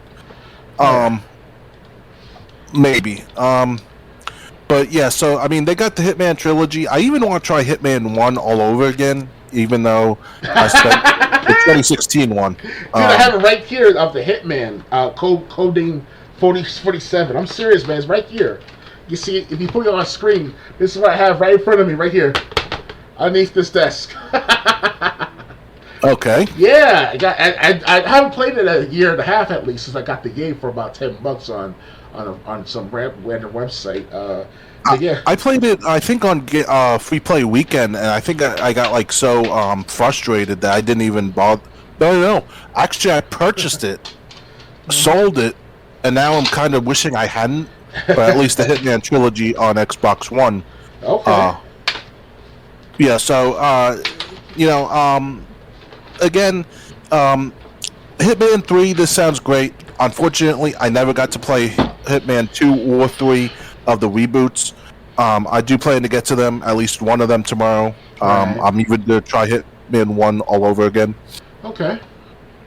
But yeah, so if you're a big fan of Hitman 3, the Hitman reboot, there's more content coming. And it's free content, so even if you're strapped for cash, you'll still be able to try it out if you're a Hitman fan. Oh, yeah. Ready to move on? Yep, I'm ready. Okay. Next. Sims 4 update accidentally adds, well, I'll just say it, incest. The free update for EA's Life Simulator is also causing characters to age rapidly. Earlier this week, The Sims 4 received a big free update that added curved walls, body hair, and new wants and fears. It also seems to have accidentally added relationships between family members. Oh, and people are aging much faster too, so it's a weird time to be a Sim, that's for sure. Oh, man. As spotted by PC Gamer, Reddit, and elsewhere, Sims 4 players are reporting that after the game's July 26 update, some in-game characters are looking to date family members. One player shared a screenshot of an older woman who suddenly wanted to start a romantic relationship with her own son. Another player shared a bug report with EA stating that one of their male Sims wanted to ask his twin sister to be his girlfriend. Wow. In that same... I'm sorry, I can't even get through this without laughing. In that same support thread, a player on Xbox shared an off-putting example of a daughter wanting to date her father. Yikes. What's going on here? Well, according to some Sims 4 players and modders, the likely issue is the newly added want system, which was seen in older Sims games. The system gives Sims things they want to do and accomplish, giving players more goals to chase. However, it seems that a bug with the system is creating wants that involve romantic relationships with anybody, including other family members. Once again, yikes. Thankfully, EA is aware of the bug. Yesterday, when was this written? I'll check. Okay, I think it was just it didn't have the date, so yesterday a dev on Twitter confirmed that the team knows about the issue of family members dating each other and is looking to get it fixed ASAP. EA also reconfirmed that it's working on a fix in a support thread about the bug on the publisher's official site. My question is, on top of that less than ideal bug, another problem some players are encountering in The Sims 4 after the last update is less gross and more existentially devastating. yeah, people are going up. People are going up in age. Like in a single play session, they could go from a baby to like a senior in high school. I'm gotta ask, isn't this what EA kind of wanted? Because I mean, you spent so much time pandering to the LGBTQIA plus minus asterisk community. You spent so much time making sure that they would feel home, and you can't turn this feature off. But you can't include boobs in the game. You can't include big boobs and a nice butt in the game like Lara Croft in the 1990s or Hannah from Fear Effect. Can't put that. In the game anymore. I mean, to be fair, how long before they start adding How long before they start adding drag queen shows in The Sims 4? Or bestiality. Where your sim can be a drag queen if they want to be. Or bestiality. Let me hear about that. Yeah, or a sim can get their child into drag queen shows if they want. I mean, let's just go all the way. You want to embrace this? You want to embrace this culture? Well, let's embrace it, EA. And that's when China comes in to take over this country because they were so weak after that. No offense to the LGBT altogether, but it's just you're pushing the terms of free and open. Because 25 years ago, 25, 30 years ago, oh sure, there was LGBT, there were the riots back in the 70s and all, and I heard about the Stonewall riots and stuff like that. I understand the feeling of equality for everyone. But once they start pushing that line where you want to be with children and publicly in these type of settings, and doing incest on games and stuff like that, who really wants to look at all that stuff, And another thing, did they not test this before they released it? And they say that us heterosexual males, white or black, doesn't matter, say that we're perverts for talking about big boobs in games like Lara Croft or Hannah from Fear Effect, or even who's that character? Lady, the original Lady character. She was wearing a shorts skirt, but she has some sort of underline, of course, underneath the skirt. But still, that's the original Lady character. They tone her down completely to wearing her wearing tight black pants. Well, not even tight at all. It's just loose pants, in my perspective, that is. So I was like, okay, no big deal. But now you start putting this LGBT stuff, which should be LGBT stuff, especially the incest stuff like that. It looks ridiculous. Yeah. I mean, I was being facetious when I said, EA, isn't this what you wanted? But yeah, how far of a jump is it from embracing that community to this? I mean, you could say it's a bug. But what? No one tested this before they released it? They want. Are you that inept, EA? I mean, I understand gamers should be for everyone, but it's not meant for everyone. At one point, 20 years ago, plus earlier, games were meant for a select few people. That's why I was considered to be the outcast, and I'm not sure about you, Triple J, but I was considered to be the outcast among my peers, and I was told that I'm a fatso, I'm this and that and the other thing, and all of a sudden, 20 years later, now LGBT galore comes into the matter, and Black Lives Matter. I mean, I don't mind Black Lives Matter and the LGBT and mental health awareness that they put in Apex Legends for a while, but after a while, I was like, come on now, guys, this is you're pushing it. Yeah, I mean, obviously anyone defending EA, I don't know why you would defend EA, is saying it's a bug. They didn't count for this. Okay, so you're basically defending someone who makes updates for games but doesn't test them before they're released. You know what's funny too, Triple J, is that, and to those who are listening, what comes out to these type of antics. Last time we ever had something like this was with the hot coffee incident for the San Andreas game back for the PS2 originally. But they took that off for the newer copies. But anyone who has the original copy prior to 2005, 2006, the latest, and bought the game for PS2, I wish I had my copy, but it's been a bit damaged. But got a new copy. But still, it's like, of course, it's a male to female, yes, but it was not meant to be in the game. So whoever these developers are back then, and to now with the incest thing, you're pushing it again. I mean, whatever I can say is whatever happens in the past, but this is taking it way too far. Yeah, so I mean, EA basically they said because last time we talked about this, They added like sexual orientations and stuff, and they said, "Oh, this cannot be turned off in the game." Yeah, I'm sure a 6-year-old really wants to talk. It was missing this feature because The Sims 4 is rated E for everyone. That's the funny. I'm sure the big base of children that are playing this game with their parents in the room really enjoyed this feature. Well, yeah, instead these parents too accepted this transgender kid stuff trend too.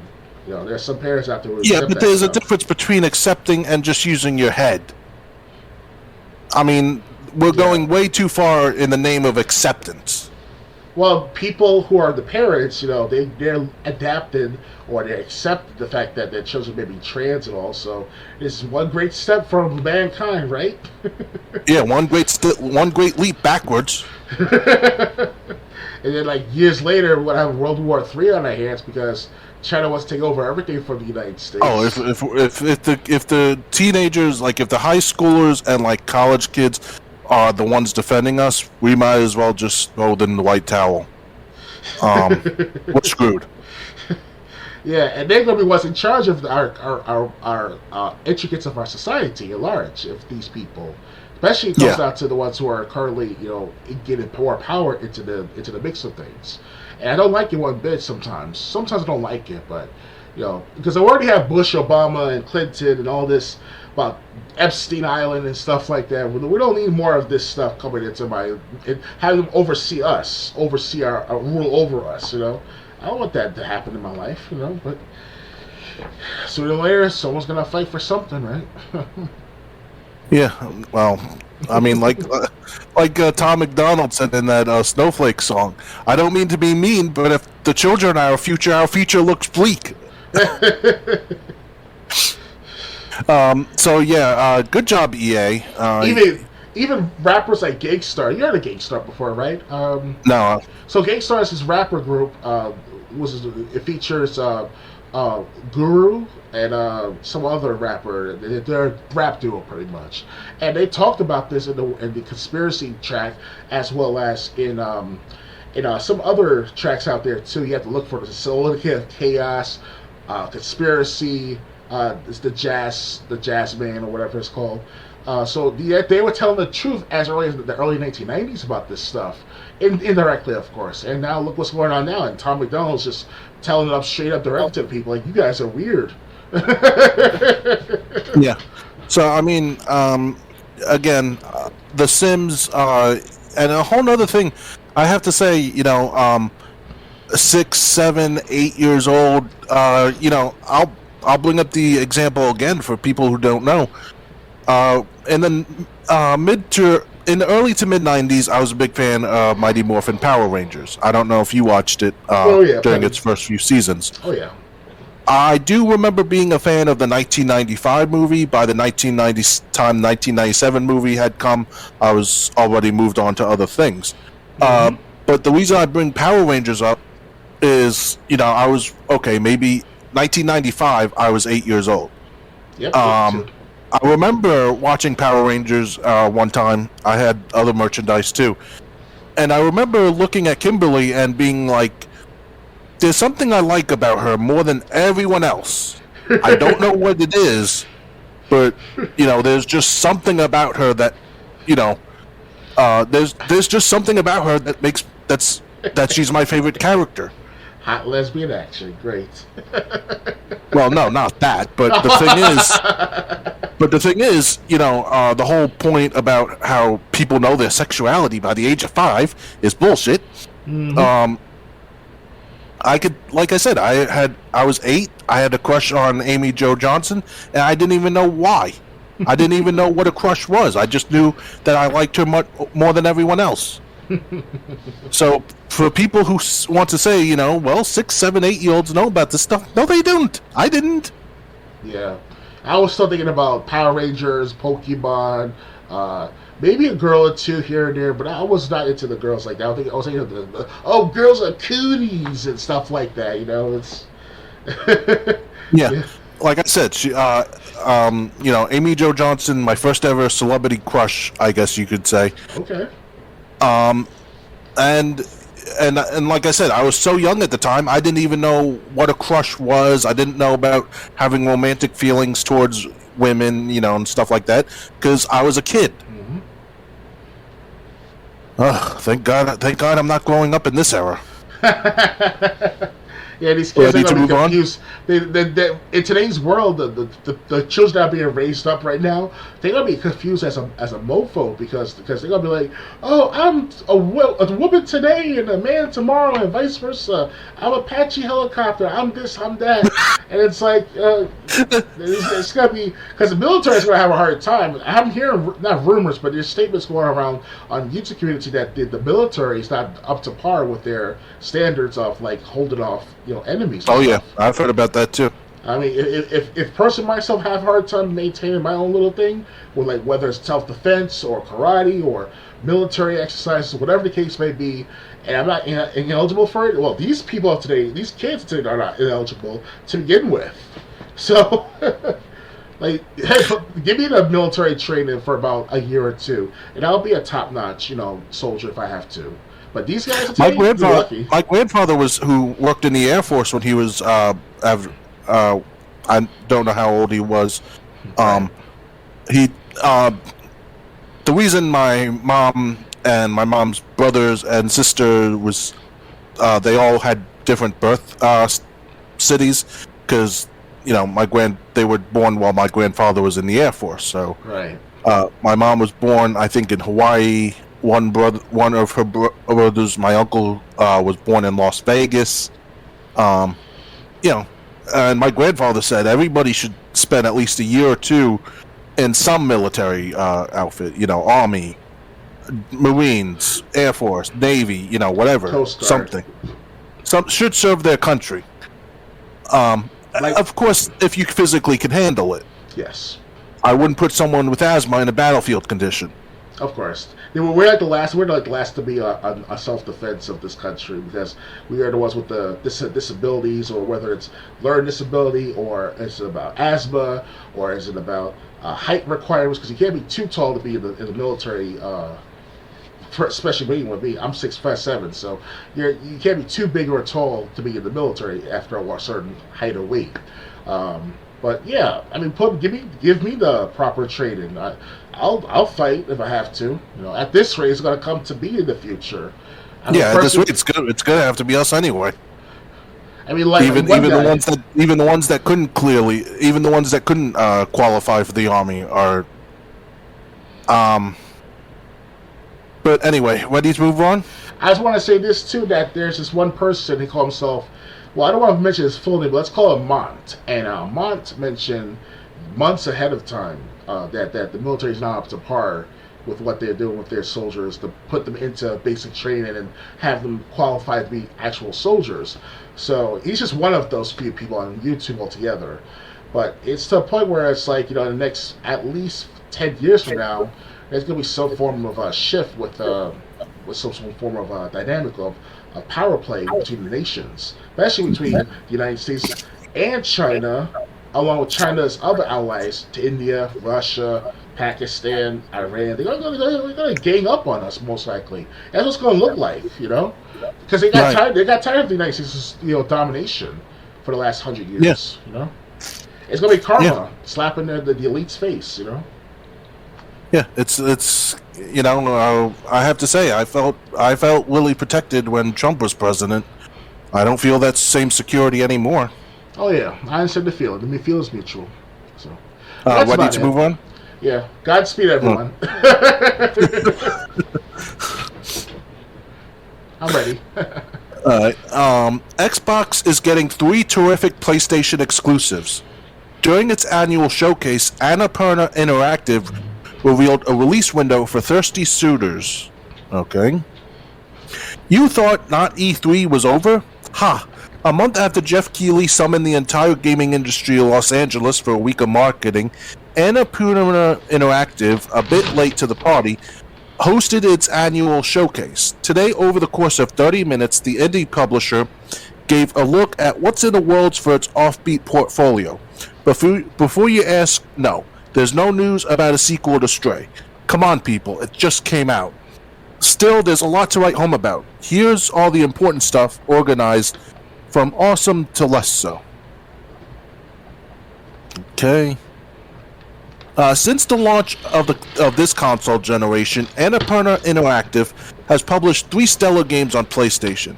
The Pathless, an atmospheric archery action game, Maquette, a recursive puzzler with a heartbreaking narrative, and Solar Ash, a sci-fi platformer from the people who made Hyper Light Drifter.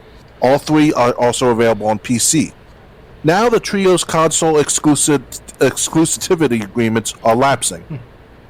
The Pathless is coming to Xbox and Switch this winter with no specific date yet.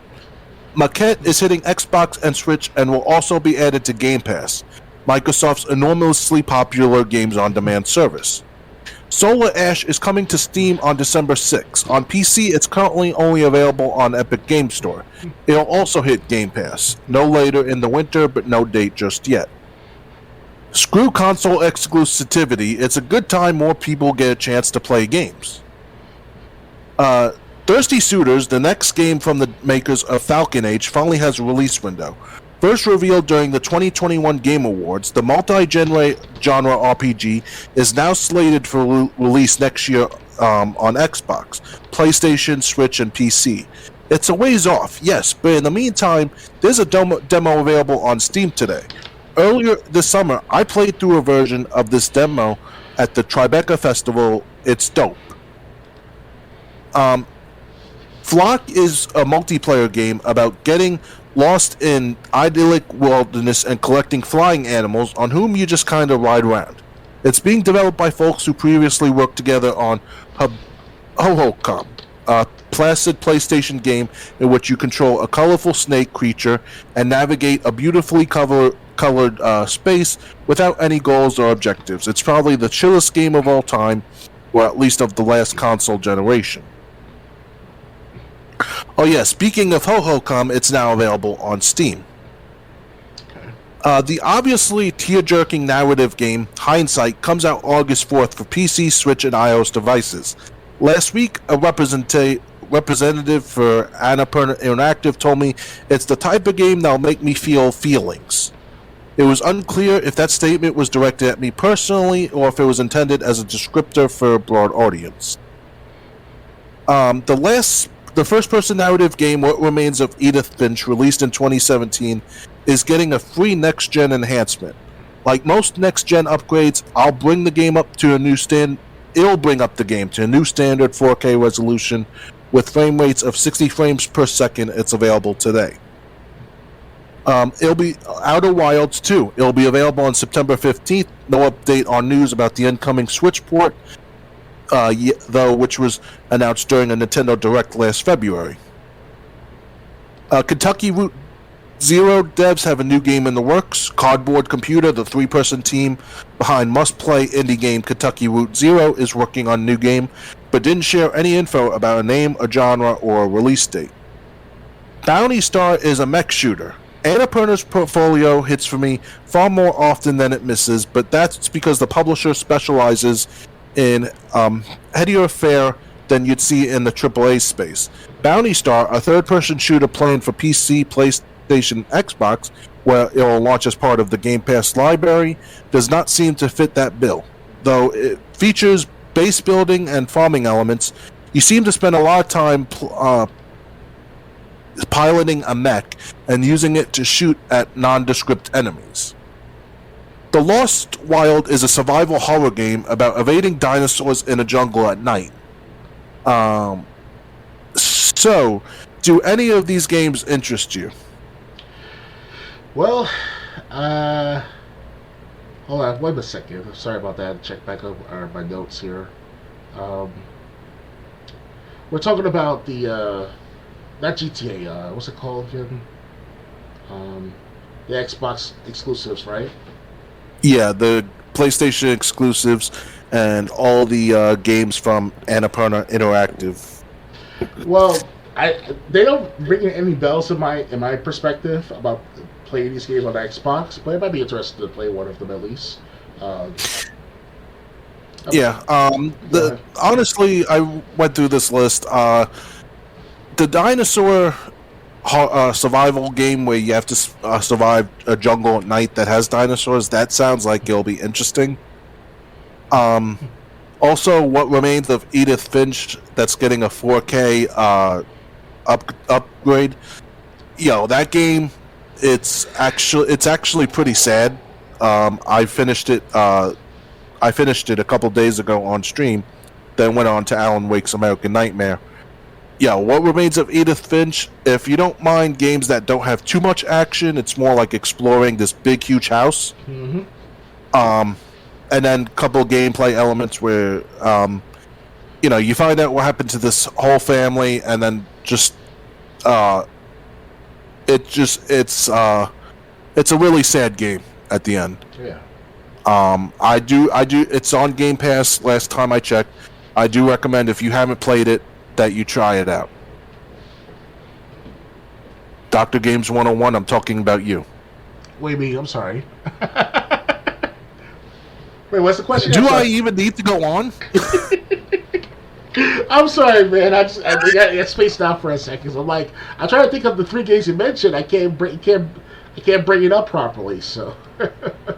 Okay, the game that's just getting a 4K upgrade. What Remains of Edith Finch. It's currently on Game Pass. It's not a long game. You could probably beat it like in 3 or 4 hours. But I do recommend playing through the entire game. It's a sad story at the end. I see. I don't want to spoil the end, but it is a sad game. It's like that. It's like that slow-paced video game of Beyond Eyes. You ever played that game before? No. It's basically. I'll give the story. You're a woman who I think is like in her early 20s. She basically her whole family has passed away. Her mother is the last one to have passed away. Right. So she returns to the childhood home, and basically she puts together her whole family tree, and you see what happened to every single family member. Uh-huh. And it's like I said, it's a sad game. It might not be a tearjerker. It didn't make me cry like the season 2 of The Walking Dead did. Mm-hmm. It didn't make me feel bad. It did make me feel bad like Life is Strange did. But it's just like, wow, I did not see that coming at the end. And this is Edith Finch you mentioned, right? What Remains of Edith Finch, yeah. I think I heard about that game before. Okay, What Remains of Edith Finch. So, now, if I recall correctly from the game I mentioned, Beyond Eyes, I don't want to spoil it. At the same time, who's really going to play it? It was available for $4, $3 on sale. No one's not buying it anymore, so I can spoil it pretty much. And in the game, you explore this cat that you found somewhere around your home, and then she called the cat Nenny, whatever the cat's name is. The girl person herself was 10 years old. He got into an accident when she was younger. So fireworks blew off right in front of her face, and she was blind permanently. And she has to use her feelings while walking around the area of the town. Into the town, or wherever she was exploring, it lights up. Like, it shows all the sorts of outlines of, like, trees, branches. But in the vast array beyond her viewing point, it's all lightness. It's all, like, a void. But she keeps walking into it. She sees more details. She admires and stuff like that. So after a while, trying to find this cat, in the very end, it took me about 4 or 5 years to bleed because it was that slow pace. I got a 200 score just from one achievement. That's it. And then it was beat the game. And at the end of the game, it was sad because she finds out that Nettie got died and was buried in some pet school. It's a pet graveyard, pet cemetery. Oh, wow. So it's, I was like, wow, that's fucked. You figure you'd probably find the cat eventually. Like, yay, you found the cat, But then it seems that it's not the case. So it's well worth it. 200 gamer score. So I was like, hey, if you got 5 years of your time, on and off that is, because it's like for 30 minutes here, 10 minutes there, and that's about it for me. And by last year, it was 2 years ago I finished it. So it was worth it. So if you want 200 gamer score to prove you have patience is a virtue on this one. So, yeah. But that's all I'll look into Edith Finch. Okay, yeah. So again, other people, if you haven't played What Remains of Edith Finch and you got Game Pass, it's definitely, you're not gonna be fighting enemies. You're not gonna be g- killing, getting at, trying to get out of traps or anything. But just like how everybody in the family, like, I'll spoil this part. Everyone like in the family for the most part died, but like no one died in a traditional way. It was all like tragedy. Right. And I think I heard about this game before. Was it on the Xbox Games with Gold at one point? I don't think if it was before I joined Games with Gold, which Oh, means no, because this is an Xbox One game, and I've never seen it on Games with Gold. okay, because I see here on Xbox One came out July 19th of 2017. So it's been 5 years this month about the matter at hand. And unfortunately, I don't know the details of the game until you mentioned it to me earlier during this podcast. But yeah, it sounds familiar. It sounds like a good game to play too, by the sound of things. So yeah, Yeah. it's kind of like Um, speaking of the tragedy stuff. Like you speaking of like every family member goes through a tragedy, or a family member going through a tragedy, or whatever. That sounds like something with the anime series if you watch called JoJo Bizarre Adventure. The original JoJo, he went through hell trying to get his father's fortune, and then Dio, who was the adopted son, because the adopted son had a father intertwined with the family, and asking for to help his son raise his son after he dies of this Dio person. And then Dio was the main shtick of the whole entire JoJo series from like season one, then season two, which is called Stardust Crusaders. Then season three is called The Diamonds Are Unbreakable, of a different character altogether that he's pursuing. Because Dio obviously dies. I'm not sure to spoil, but Dio dies in somewhere around season two or season three, give or take. Then season four called Golden Wind, and the last one is with Jolene in it, and I forgot. I think it's called something of an ocean series or ocean saga, whatever it's called. But it's a very good series altogether. It shows each of these JoJo characters, from JoJo to Jolene, went through hell just to maintain living in a sense. So it's pretty interesting what you explained with the Edith Finch thing. all right, ready to move on? Yeah. All right, I think we got one topic left. Okay. Yeah. GTA Online Cops and Crooks mode was canceled after George Floyd protest report. Thanks, idiots. A recent report regarding Rockstar Games claims that the mode was quietly shelved due to the protest. A new report discussing workplace conditions at Rockstar Games also claims that a piece of content for GTA Online was quietly canceled in light of the George Floyd protest. Earlier today, a report from Bloomberg discussed details of how Rockstar has supposedly changed its workplace culture, as well as touching on some Grand Theft Auto 6 details. The report also spoke of a piece of planned content called Cops and Crooks that was meant to come to GTA Online, though according to the report, it was shelved without any fanfare. Senior executives reportedly felt concerned over how the content might be viewed in general due to generally rising mistrust of American police at the time of the 2020 George Floyd protests. And according to those familiar with its development, there aren't any plans to bring it back. The mode was apparently planned to be a twist on a children's game, organizing players into good guys and bad guys, which sounds fairly reductive when it comes to such a nuanced issue, especially at a time like that. As noted by Bloomberg, this follows a number of changes at the company that appear to be more conscious of the general state of politics in the US at this point in time. Earlier this year, it was found that the new-gen remasters of GTA 5 had cut transphobic content in the game, and new reports indicate that a Latina woman will be one of the lead playable characters in GTA 6, a major first for the series. Mm-hmm. So, what do you think of basically Rockstar giving into the mob? Well, I know I think it's supposed to come out last year. You said right with the George. Yeah, it was supposed to come out during last summer. Well, it's a good time to put it out there. I mean, if you want to make some more money off of the GTA Online experience. Personally, myself, I don't feel offended at all for them to put the similar cops and robbers gameplay of sorts in GTA for even if it's a year after George Floyd's not killing, but arrest, you want to call it like that. And it seems emotional. It's only been a year after the fact, so I understand the other perspective. But for me, it's like this. George Floyd. He has problems with himself, so he has his whole criminal activity. I don't know what's the big deal of trying to make sure he's remembered, because in the end, George Floyd, he didn't do much for people or altogether for society at large. I was trying to say shit about him to begin with, but to the other people out there, they might see it as like, oh, he meant something, and the other side will say he's for the cause, or he's fighting for justice, whatever. It's all about ambiguity at the moment of George Floyd's death, and that's what happened. It creates this big stress or this big entity among society, our legacy.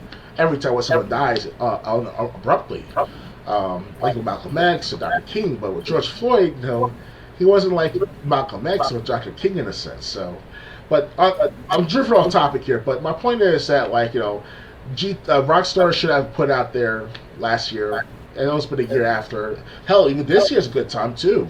And the further time progresses, the more time, the better the time to put out this type of material. Because you can't block and censor all the time, every time, because that's going to cover up and never exist anymore in people's lives. Eventually, there's going to be another George Floyd. Eventually, there's going to be another, cops and robbers moment or a police activity moment, whatever. All the time. Not every single time, or all the time, literally, but it'll happen no matter what. We already had enough police shootings and police brutalities and gangs killing other gangs and kids killing other kids and babies killing other babies, stuff like this. It's ridiculous, but I don't know, man. It's like, just let it be. Let it happen. Yeah. My point is, why are we honoring this guy? What did, to reiterate what Dr. Games 101 said, what did he do that was so great for anyone besides himself? Held a gun to a pregnant woman's stomach? Yeah, that sounds like a real pillar of society. Yeah. To any idiots that want to honor him. He was a guy, okay, maybe the cop was wrong leaning on his neck. Maybe he should have kneeled on his back instead. Mm-hmm.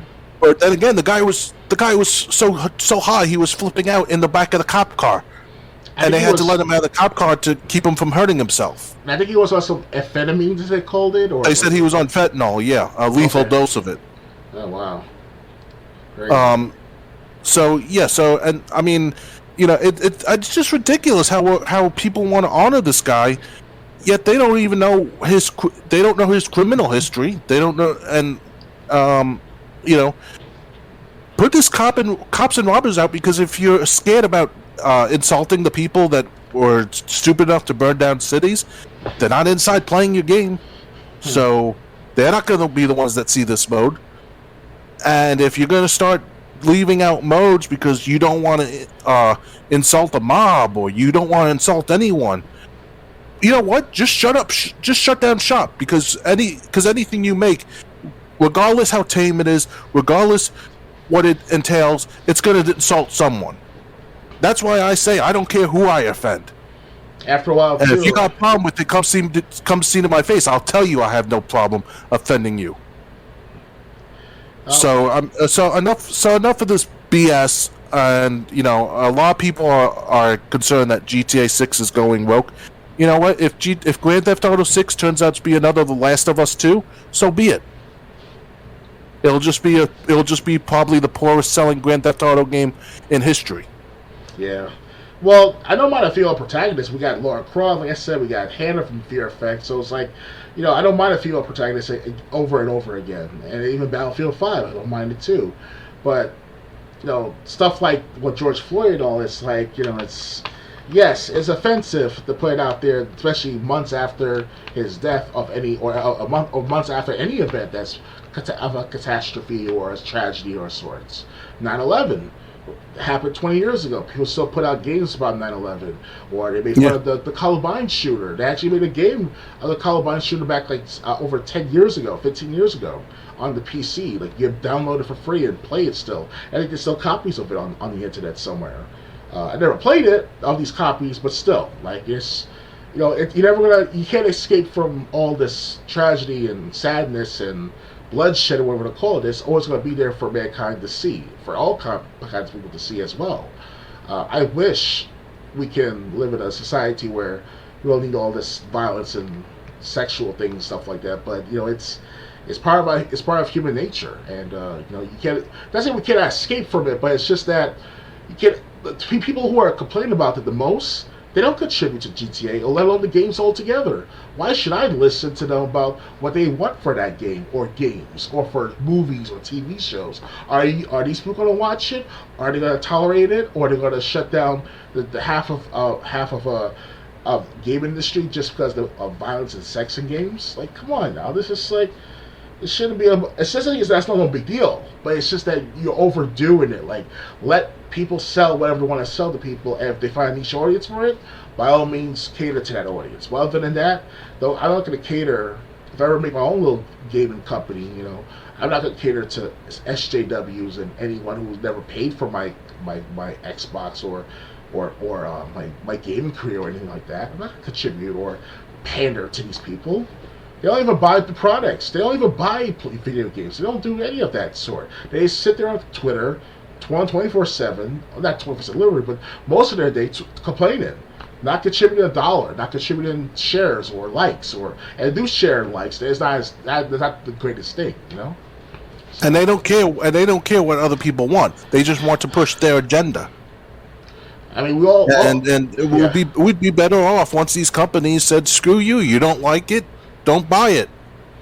And it actually happened back last year or two with it was either with Battlefield 5 or some other game where the publisher or the developer say that if you don't like to buy the game, the one with a game stay, then don't buy the product. And look what happened with Battlefield 5 sales. It went down tremendously over the months, and it was that bad for EA at the time, or whoever was the maker of the game. So. Yeah, but I mean, Battlefield 5, I think, had its own problems. I don't think it was, like you said, these social justice warriors and these people, rebels without a clue that you could call them, they're not the ones that are buying these games anyway. Yeah. So you're pandering to a community that at best is going to hear something you've done by word of mouth at best. And that's why it's like with the other games coming out for how many over the decades, from Dante's Inferno and Devil May Cry. Oh, it's all about devilish activity. It's the devil. It's the Satanism at its best, stuff like that. That was a shock back in the 1990s when Joe Lieberman, who was the Congress member at the time, I think he still has Congress to a certain degree right now, but at the time, back in the 90s, it was a big thing with the games. Mortal Kombat and that sexy shower scene. Night Trap, yeah. I showed you that documentary. Yeah, that surprised me. I don't remember that event, but okay. Yeah, Mortal Kombat definitely was an eye catcher. Yeah. I saw that in the news over the last couple of years back when I was like 6, 7 years old. So, yeah. Yeah, so again, if these companies are gonna pander to these people, it's not gonna. You're gonna end up offending. You're gonna end up insulting your loyal fan base, and you're not gonna get any new fans from the rebels without a clue. Mm-hmm. How does that sound like a sound business strategy? And you're not gonna make no money off of it either if you pander to them too. That's why I don't want to bother. Right. Yes, it's about the quality of games to begin with, yes. But the sole purpose or the main end goal is to make profit off a long-term game.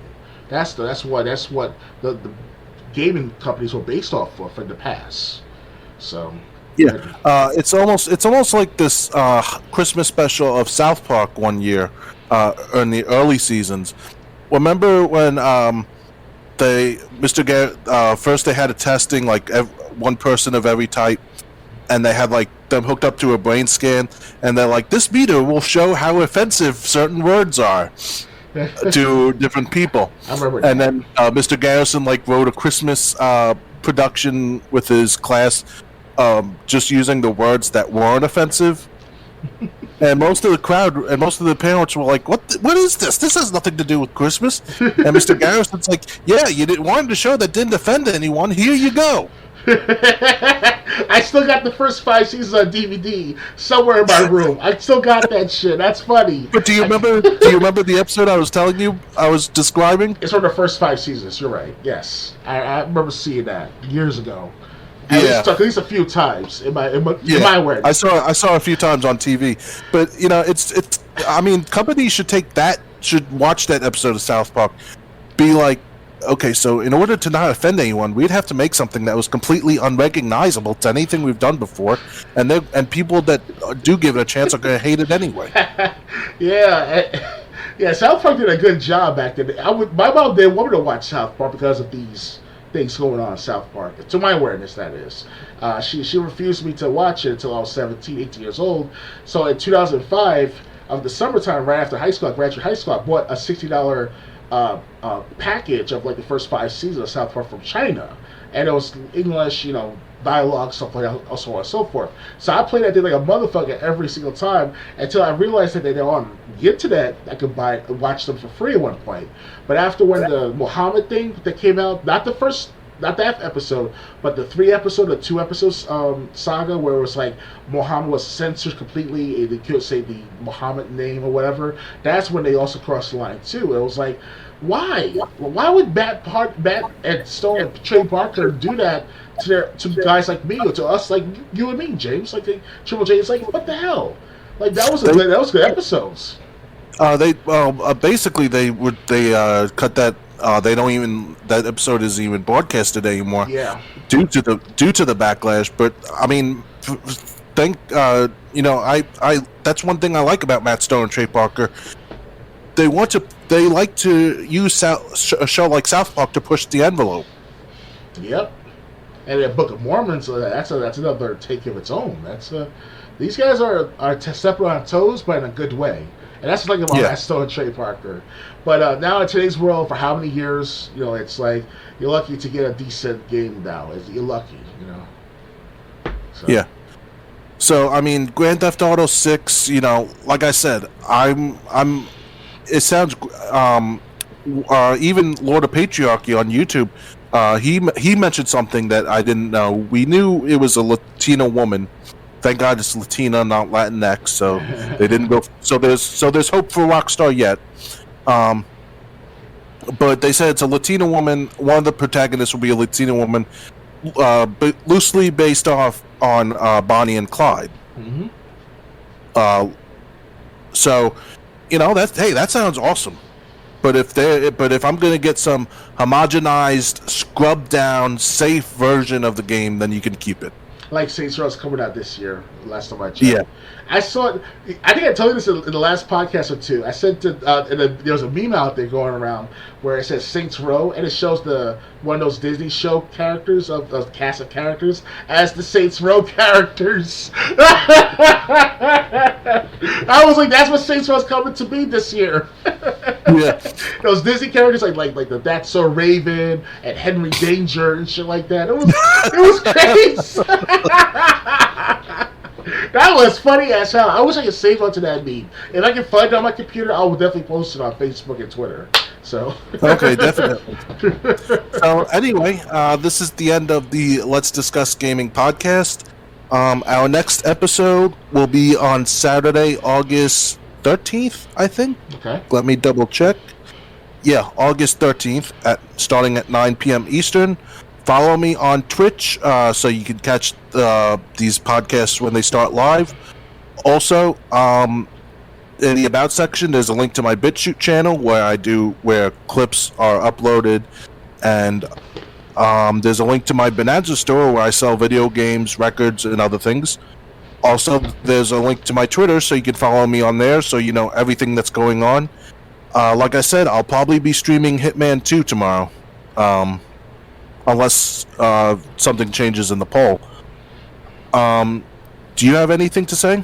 I would like to say to people that if you're wondering why I haven't uploaded as much for the last week or so, My Xbox in my bedroom, like I said, got damaged. The Xbox originally was connected to my computer, so I had to do constant recordings almost on every other day or every other few days or so. But now I need to wait at least a couple weeks till I get paid in order to pay for the Xbox. If you guys can help me out, you know, to find my Patreon, you can donate there.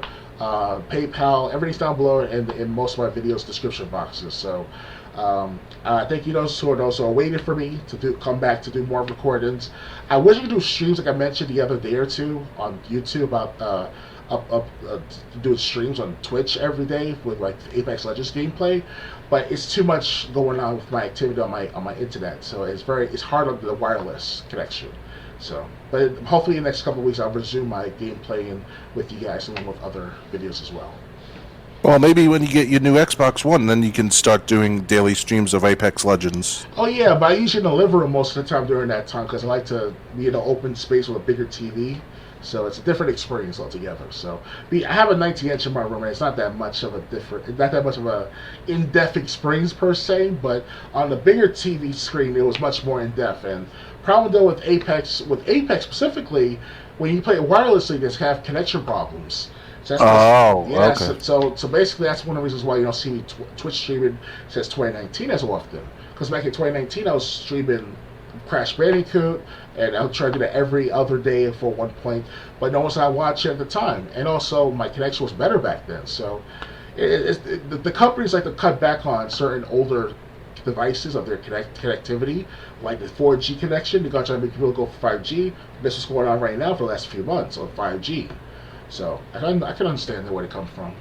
So, yeah. So, anyway, I hope you enjoyed this. Hopefully, I'll see you on my next stream, and hopefully, we'll see you in 2 weeks for the next podcast. Good night, everyone. Bye, guys.